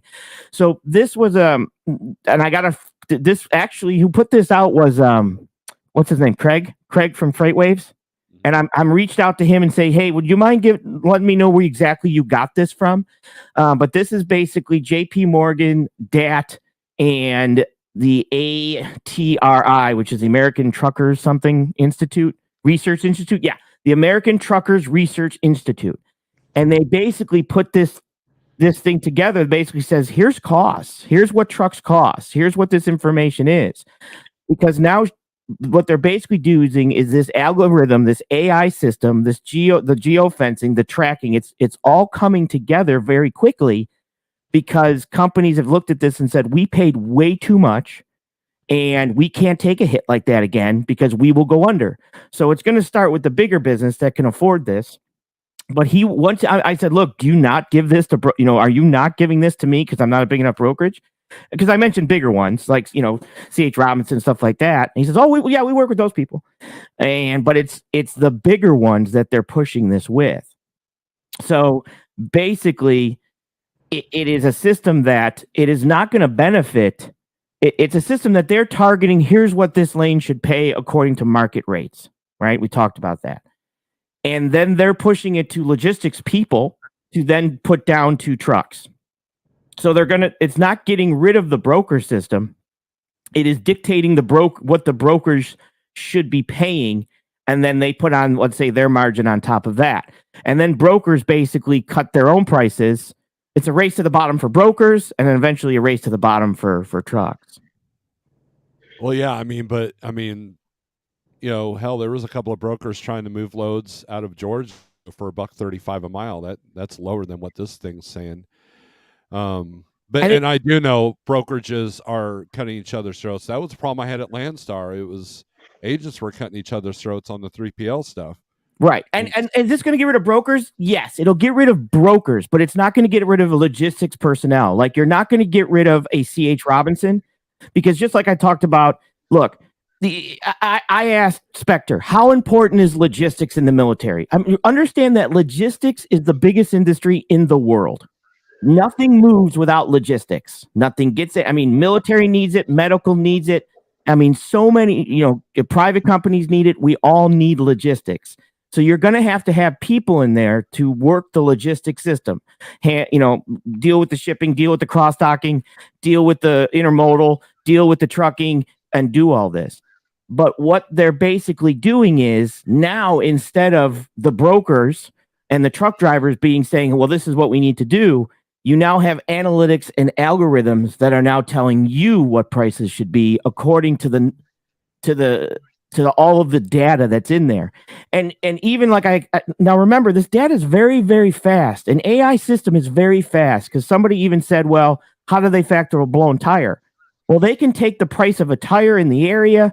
They can collect all that data, put it in there, divide it up very fastly. Let's say a truck blows a tire every, I'm going to use simple numbers, 100,000 miles, let's just say. I know it's not that, but let's just pretend.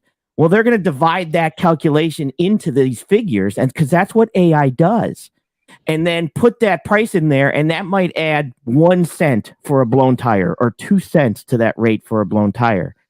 So you now we had a problem, and this is the conversation I had. There was a major problem with the vid, and there was a major pricing problem that big businesses said, this cost us way too much money. And now it's their job to have that not happen again. They can't just eat that money. So now they're coming out and they're working towards these AI systems to say, how do we do better quoting? Do we do a stagnant quoting, or do we do a dynamic market quoting? And they're saying we got to go with a dynamic market quoting, because we need to know what not what the price is going to be today for my load. I need to know what my price is going to be in 4 months. Hey, keep it going for a second. I gotta make a phone call. And again, real quick question here. Because of that, right? Yeah. Effectively, and this is just, and call me if I'm wrong here on this. Because of the COVID, and we had guys pulling a dry box round, charging $8 a mile. Did we just price ourselves out of the market, and we forced the hand of shippers? You caused to somewhat regulate it. You caused a problem that they need to fix, is what you did, right? So if I'm in business and I'm constantly having a problem, and that needs to be fixed, and money, think about it, money, that's one of the first things you fix. If you're losing money, you stop the press and you figure out how to fix that problem. So what that pricing did was cause a problem that needed to be looked at and fixed right now. And that's what they started. That's what they're doing, and they're pushing for this. And I'm seeing more and more of these articles as I do more research into this aspect. So, not knowing your numbers also has a knock-on effect when the markets are good, because now people are, if you're pulling a dry van around charging $8 a mile. Okay, yeah, you might be making 200% of what the actual cost is to move it, or whatever, right? Whatever your numbers are. There is a knock-on effect, because the shippers are not going to accept that, and they're gonna do what they can to regulate it. So, most businesses, they set a 20-30% profit margin, right? Normally, when you have cowboys out here just throwing mud at the wall, hoping to get some ridiculous profit margin, because we all know the cost to move a truck. It's not $8 a mile. It's not, right. on a worst case scenario, if you pay someone put 20% profit margin in, you're probably going to be around that $2 a mile rate, realistically, for most aerodynamic trucks. Right. When you've got this person in that truck now charging $8 a mile, there's an issue there. So we effectively have priced ourselves out of the market and forced the hands of these big guys to say, hey, we need to know exactly what this is going to cost. So, and I said this months ago, we have to be careful to price ourselves out the market. I predicted more rail freight stuff like that because it would be cheaper. But what they've done is they've come back and they've just tightened the noose. And said, no, we're going to get the technology to know for ourselves what this takes. Right. And this is, and even look, I understand, Thomas, you don't like me. I really don't care, to be completely honest. But the situation is that I'm telling you from the people that sell this software, I'm showing you the receipts. I'm showing you the information, right? Snorelord brought something to me and saw something happening over and over. And I'm literally, so I then gone in and started talking to people about this. And even the fact that now you start to look at fuel, everybody, they want you to get better fuel mileage. Once now decisions are being made in regards to trucks and your fuel mileage and everything to form a more consistent pricing to give better analytics, right? If you're all getting 8 miles to the gallon because they're forcing everyone to get newer trucks, you're no longer going to have a $3 or $4 mile truck. Everybody's going to have to start to shoot for that 8 miles. That gives a more consistent baseline for analytics, for better pricing. Because remember, logistics wins wars. Logistics is one of your most expensive costs on top of labor. So what this did was basically caused this. We got to fix this problem. I mean, if you just put yourself into the shoes of you selling these goods, you're normally paying $2 a mile. Now you're paying $6 a mile. Aren't you going to look at a way to fix that? How could you not? Well, that's what I was saying, is now everyone's complaining about these rates, but the rates as I see them, we're back to that normal where everybody was paying $2 and $3 a mile to move dry and refrigerated freight. We're there, and yet they're using the AI to try to drive it down even further. And it seems to me that the goal of the AI, I think, is probably a lot more like what you're saying, but it's not so much designed for the spot market because most Correct. of the freight don't move on the spot market. It moves under contract. And so Correct. it's to help shippers negotiate with carriers. Correct. That can move bulk quantities of freight. But unfortunately, you have companies like Surge who are using it on the spot market. Yes. And that's what I'm saying is just say no. And you won't have, I just don't even call them anymore. Like when I see a rate and it's so far below what I think it should be, and I'm not even going to call on it. It's not even worth my time because there are enough brokers that deal with spot market freight that understand that if they could get a carrier to haul it, they would have. If it's on the spot market, it's because at least 5 carriers already said no. We're not doing it. Or they're trying to, let's say at one time, not as much now, but you're also competing against the rail. So, and the reason I bring this up is not for everybody to say, what you have to understand then is now you know this is as an epic beard, cool trucking. Yeah. Thank you. Now that you know that AI is involved, the best thing you want to do is build a relationship with a broker. And then people are like, I can't stand brokers. Well, right now they're going to become your advocate because to deal with, let's say, a CDN rather than to deal with the analytics, you don't want to deal with the analytics. You want to deal with them.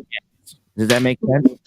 Yep, and look, that's what I've strived to do and been somewhat successful. I'm not fully there yet, but it's just build relationships.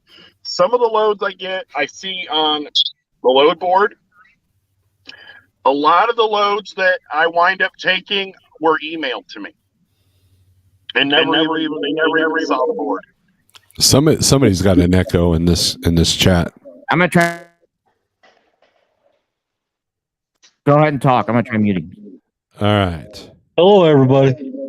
Hey, cool trucking. Hey, is it me that's got the echo? Yeah, I believe it's you, cool trucking. Okay, let me shut off my other phone here. Go ahead and talk, guys. Check 1, 2. Yeah, I believe it's you. Is it me? No. Well, mute here. Let me Mute your mic for a second, Big Rig. Well, I think it's you, Steve. I hear the echo in you. I've got headphones on. I don't see how that's possible. Check one. Hey, yeah, No, it's Big fine. Rig. It's Big Rig. Yeah, Okay. it's you, Big Rig. You're Well, the hey, I echo. want to say my piece a little bit here, because on these, the way we set these rates is on the shipper side. We should be setting our rates on the value of the load. I just hauled a load of baby formula. You go into the store and see one can of baby formula for $15, and I'm hauling 2,000 of these cans of baby formula. That load is what, $300,000-$400,000 load? We should be taking a piece of that pie, not the shipper's cost pie. Well, that can't happen. You can't obviously, because then the price of baby formula is going to shoot up to $20 a can, right? Well, the profit margin varies on that. So like Coke or Pepsi, I mean that stuff's like a quarter, maybe 10, maybe $1. Oh, that's I mean, massive profit margin on Coke and Pepsi, but then, load of forklifts, that's going to be higher value. Same with value. Yeah, trying to ship cool trucking off of value would be it's kind of like it's a race to the bottom, because if you did it based on percentage of value, you would be kicking yourself, because now pallets would never get moved. No trucker, oh, that stuff is cheap. I'm never going to haul any cheap freight. Nothing would ever get moved in society then. That's the reality. If you did it based on percentage of the value. Yeah, But we're already on that race to the bottom. Well, but something's got to change on our end. Well, hey, hold on. Cool Trucking, did you catch the beginning of what Big Rig CO was saying towards the beginning of this? Did you catch any of that? No, I missed the very beginning. He's $3 all mile. He's still seeing good rates. He has no complaints on the rates whatsoever. Yeah, but that's the lane he's chose. What if that's not advantageous for somebody who lives on the other side of the country and they got to stay around over here? Well, that's a completely different market. But that's business. That's how business works. We can't, and I know they're not, the business when they go to sell these goods is not based, it's based on better business decisions, right? That's how business works. The businesses don't have to make it to make it fair for everybody. Everybody's job is to make their business better, to do better decisions and decide better things to make your business more profitable. And if it doesn't, it goes under. If it does, it succeeds. So yeah, but the market gets to a point where it can't, the averages can't support the low rate. I mean, it's going to get, and then the trucking industry becomes inadequate for what the country needs. But and that's the ebb and flows of the market. But right. That's where you get the highs and the lows. We want I would rather have a medium market that has the little ups and downs instead of them big swings. Well, the problem we have a big swing now is because of the bullwhip effect with the shutdown of the vid, right? What China did. Correct. So, correct. Okay, and this is what they're looking at. So the issue is they're solving this problem with AI. They are solving your problem. I understand that, and I agree with you, Sage. That's what they're doing. That's correct. How they're keeping the rates low in this very expensive market for us. Yeah. Hey, cool trucking. I want to ask a question real quick. You just made a statement of, the value of the load should determine how much we get paid. Okay. That's how we should determine our rate that we need on the road. All right. Okay. So let me ask you a question. How much more should a load of pallets on the exact same run if it was going to the exact same place and a load of iPhones worth over $1 million, how much more should them iPhones pay versus the pallets in your opinion per mile? I don't think the end amount that they're getting at retail should go up at all. Yeah, but I just think there's more margin in the middle for us, and we're not claiming that margin. But here's the point I want to get to. The cost, okay, the only thing that would change on that, right, is your insurance. You might have to go from a $100,000 policy to $1 million policy, right? Mm-hmm. Insured load. Right. That's peanuts. We're talking maybe a penny a mile more, over the cost of a year to have that insurance, right? See, that's what I'm saying. You're going by the calculation from the beginning end of the shipper and what they're charging and our rates. And I think if a company, let's say U.S. Express, sits down and says, okay, we're looking at this contract to haul baby formula. baby formula is in the stores this much. We can haul this many cans of baby formula. So we're going to take so much percentage of that pie. This is our rate for that load. Well, let me come up with a scenario here. Hang on, real quick. You just did the same thing. You're basing on what the store is selling it for. Exactly. Not what it's produced for. No, we shouldn't be doing it on that end to haul that freight. Okay, so we're looking for the profit pie, not the cost pie. Okay, so the profit you want to take. Okay, so a profit. How much is profit of pallets compared to profit of iPhones? So what the problem is nobody would haul pallets because there's no profit on pallets, but there's huge profits on iPhones. So pallets wouldn't get moved. No, pallets would get moved. Still, there's still people that would fill that niche. No. Why would you? Who would want to take that when you can get a money? Proximity company. No, you got a shipper in Sheboygan, Wisconsin, a trucking company in Sheboygan, Wisconsin, or a terminal in Sheboygan, Wisconsin, or close by would want that niche. Hang on. No, they would not, because they would move their business to the iPhone niche. Because why? It would be flooded, and then there wouldn't be a niche. But it doesn't. Okay, I can't. Cool trucking. Let me ask you this though: if you were in Idaho and you're a carrier there locally, and there's a local pallet producer, and they're giving you, say, you go to them and say, I got 25 trucks, I can give you 10 of my trailers, you can use them all the time for these pallets. Great. We pay you based off the value, so it's this much. And the owner says, well, that's 25% below my cost to even operate, never mind me making a profit. Well, this is what we pay. What are you going to do? Exactly. Then it's some negotiation time. Say, well, okay. Why are you negotiating? He has negotiated because they're being it. We say, this is what I'll show you. I'm the owner of the pallet company. I'm going to give you 100 of my invoices.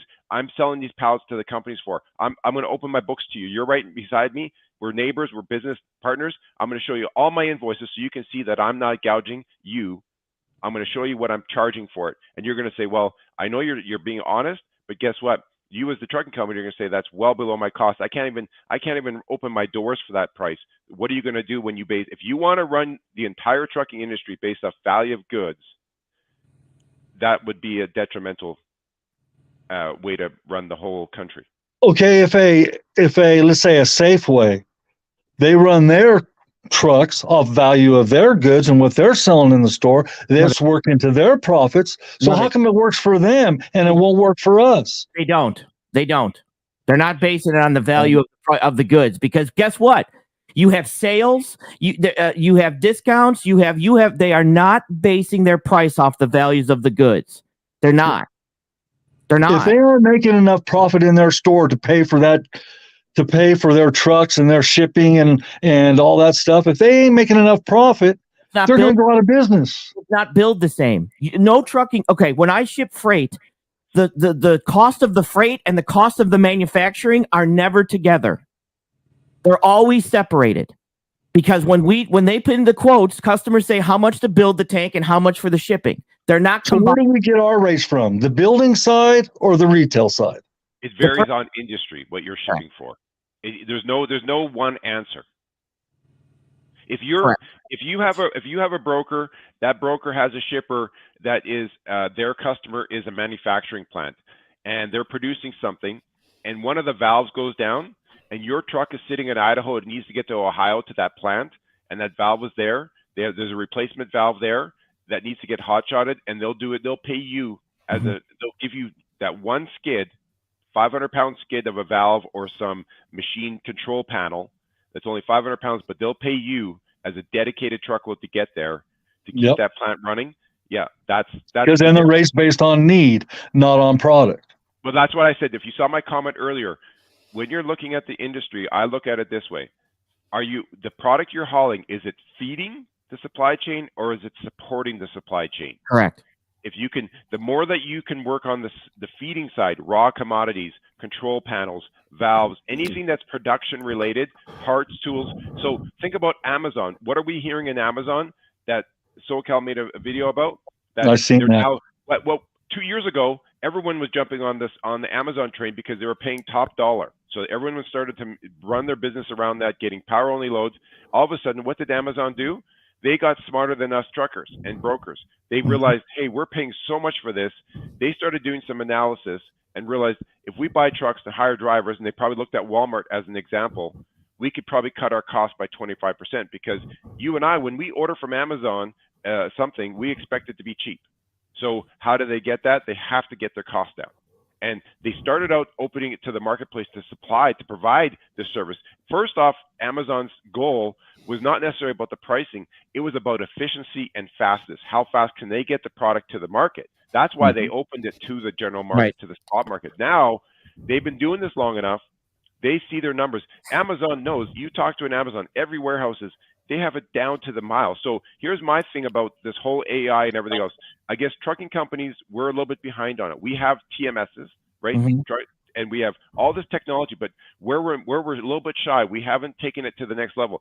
The technology could be that we have ELDs, we have TMS systems, we got all this stuff, we got trailer things. There's no reason that literally between a TMS and an ELD with a little bit of AI built into it, that literally as your wheels are turning, your ELD could have your screen showing you every mile you're doing. It has your cost, your truck payments, your note payment, everything about your cost of operation for one truck or 100 trucks, that it could be literally every wheel that's turning, that the cost per mile or per day is being changed every mile that truck runs.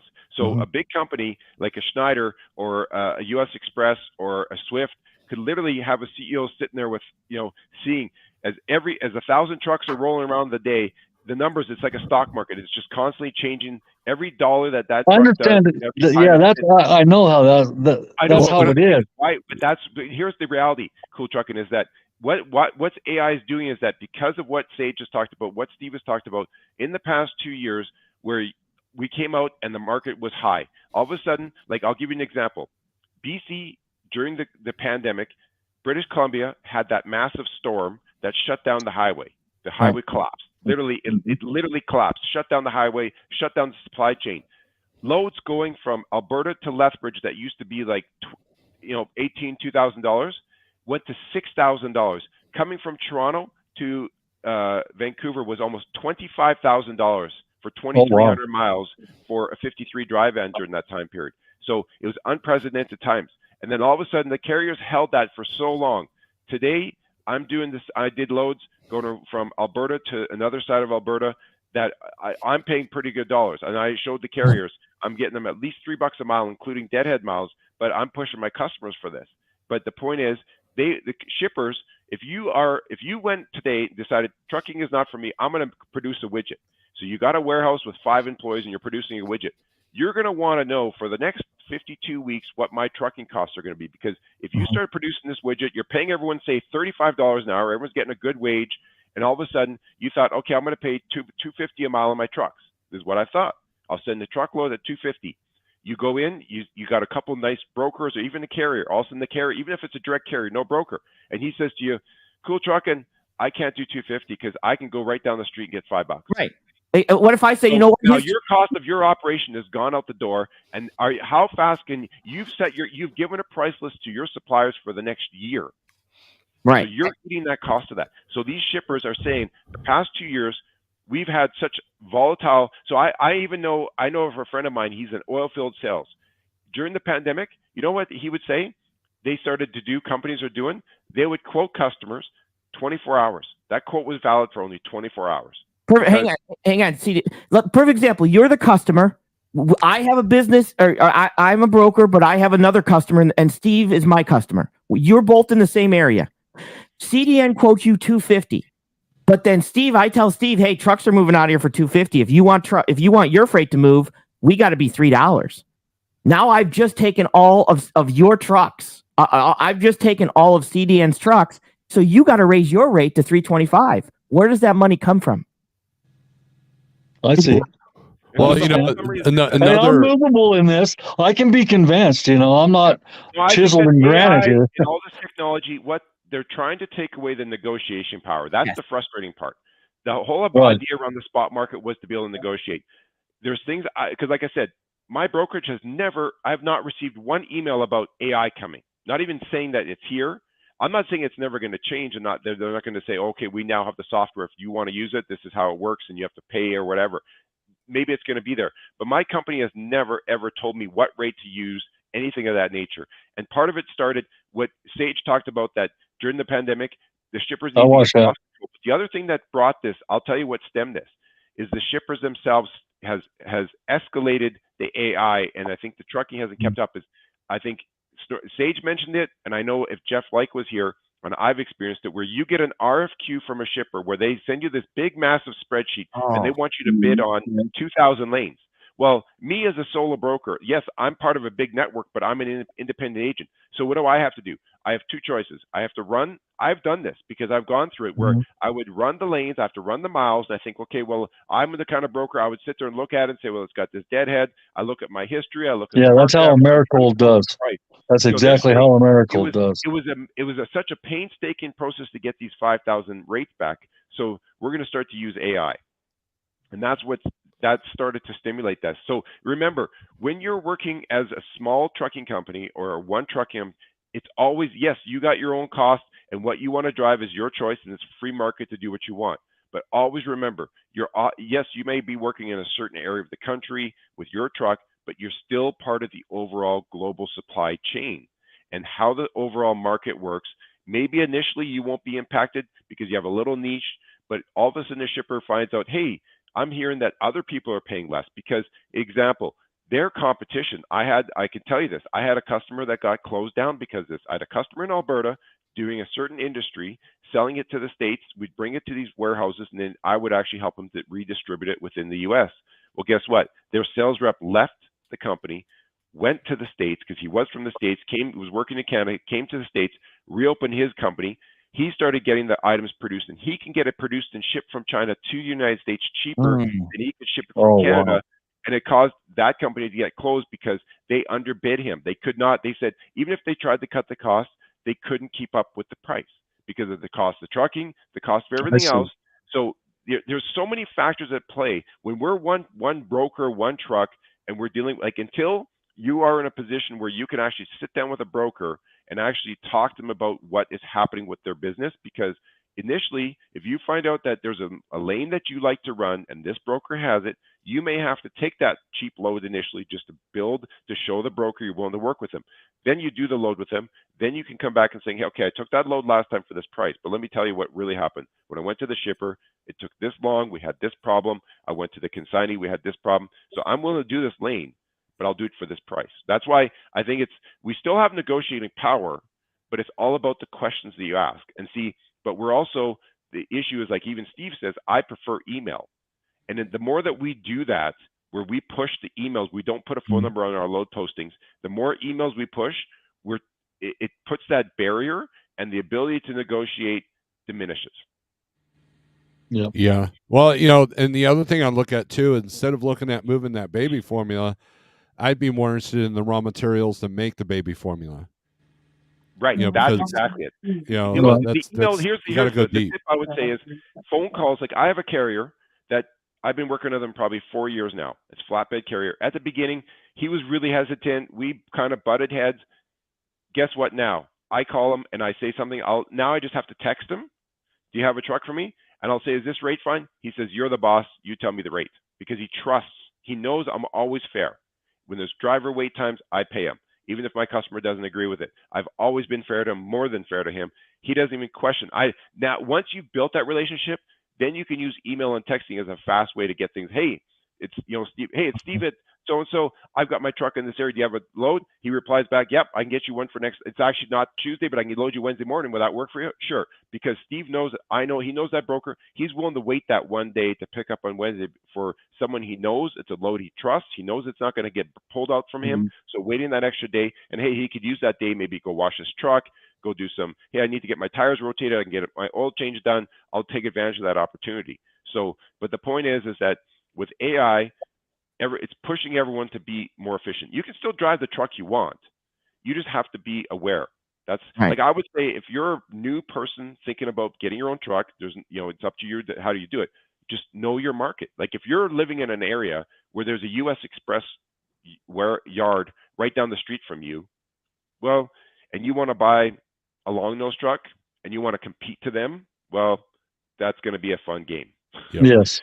But if you have, as they say, there's a fellow that does some freight broker training stuff. His saying is, the riches are in the niches.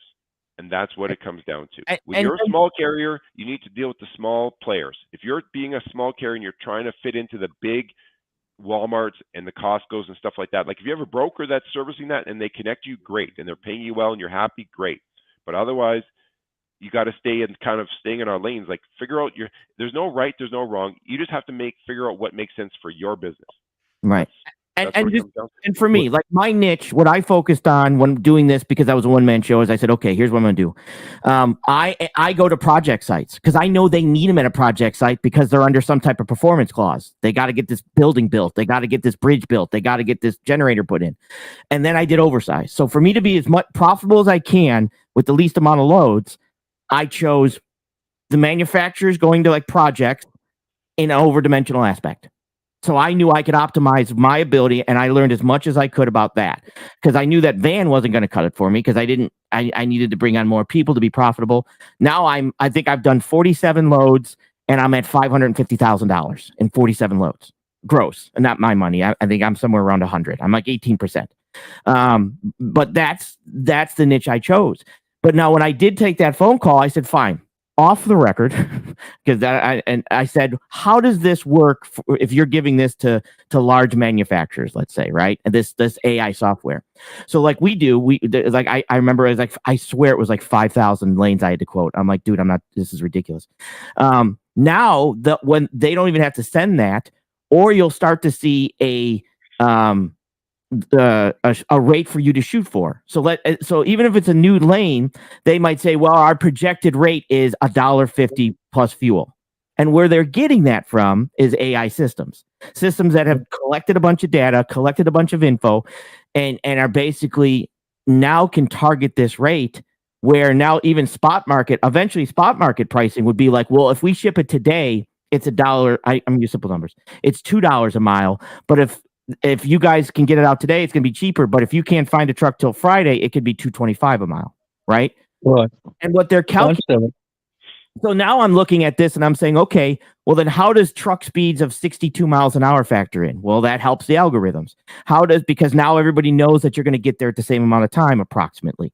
How does fuel efficiency of everybody getting 8 miles to the gallon help? Well, now that helps the algorithms. So what it basically is doing is and think about it, if you're the customer, if I can come to you and say, look, because remember, if in regards to shipping, because there's so many moves in logistics, it might take you 20 moves to make your widget by the time you get stuff in and ship stuff out. So if you can save 20 cents, a penny on each one, that actually adds up to a lot of profit to cut. So now if you're building the widget and I come to you and I say, look, I can go out and do a stagnant price, which is an average price. And I do this for my customers all the time. Look, if you want me to quote an all-in price, it's going to be higher because I don't want to take a hit. But if you allow me to do a cost plus price, meaning the truck cost plus an escort, and I'll bill that at cost, it's going to be cheaper because I will only bill you what it costs. Right. So what they're trying to do to get rid of is, even you as a truck driver, right? When you factor fuel, you average a fuel price of $5 a gallon. But what if the lane that you're driving on, the AI system sees that, I'm just making up numbers, the lane from here to here, the average cost of fuel on that lane is $4 a gallon. It's going to calculate that lane at $4 a gallon. If you pay $5, well, why should I give you the extra $1 a gallon when the lane that you're driving, the average cost is $4 a gallon?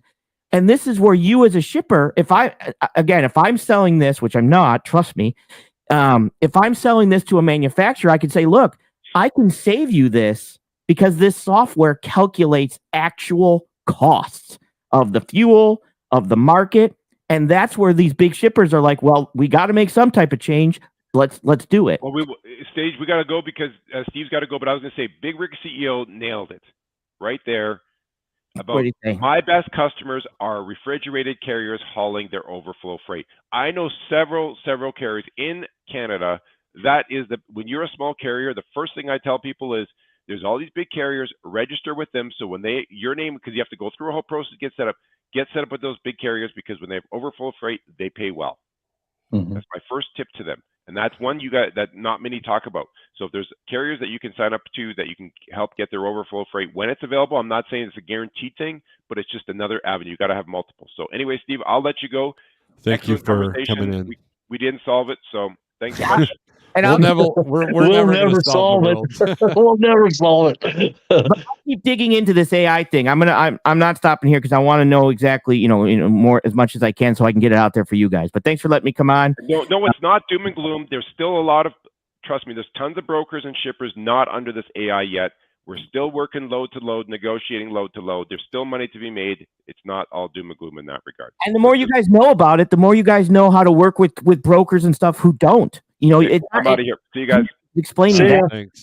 So, all right, I'm jumping off too. See you guys later. Yeah, Thanks for letting me come in. All right. Oh man, thanks guys for coming in. Thank you for the super chats, Thomas Wilson, even though he hates my channel now, and come on with it. You guys are awesome. Thanks for your generosity. Thanks for everybody for watching. And I think we got up to 70 again. So this YouTube stuff is working. So anyways, guys, thanks for watching. Enjoy your weekend. Be safe, be profitable, be good. And you know what? It's not all doom and gloom, man. You can still do well in this market. So with that being said, strength for today, hope for tomorrow. Peace.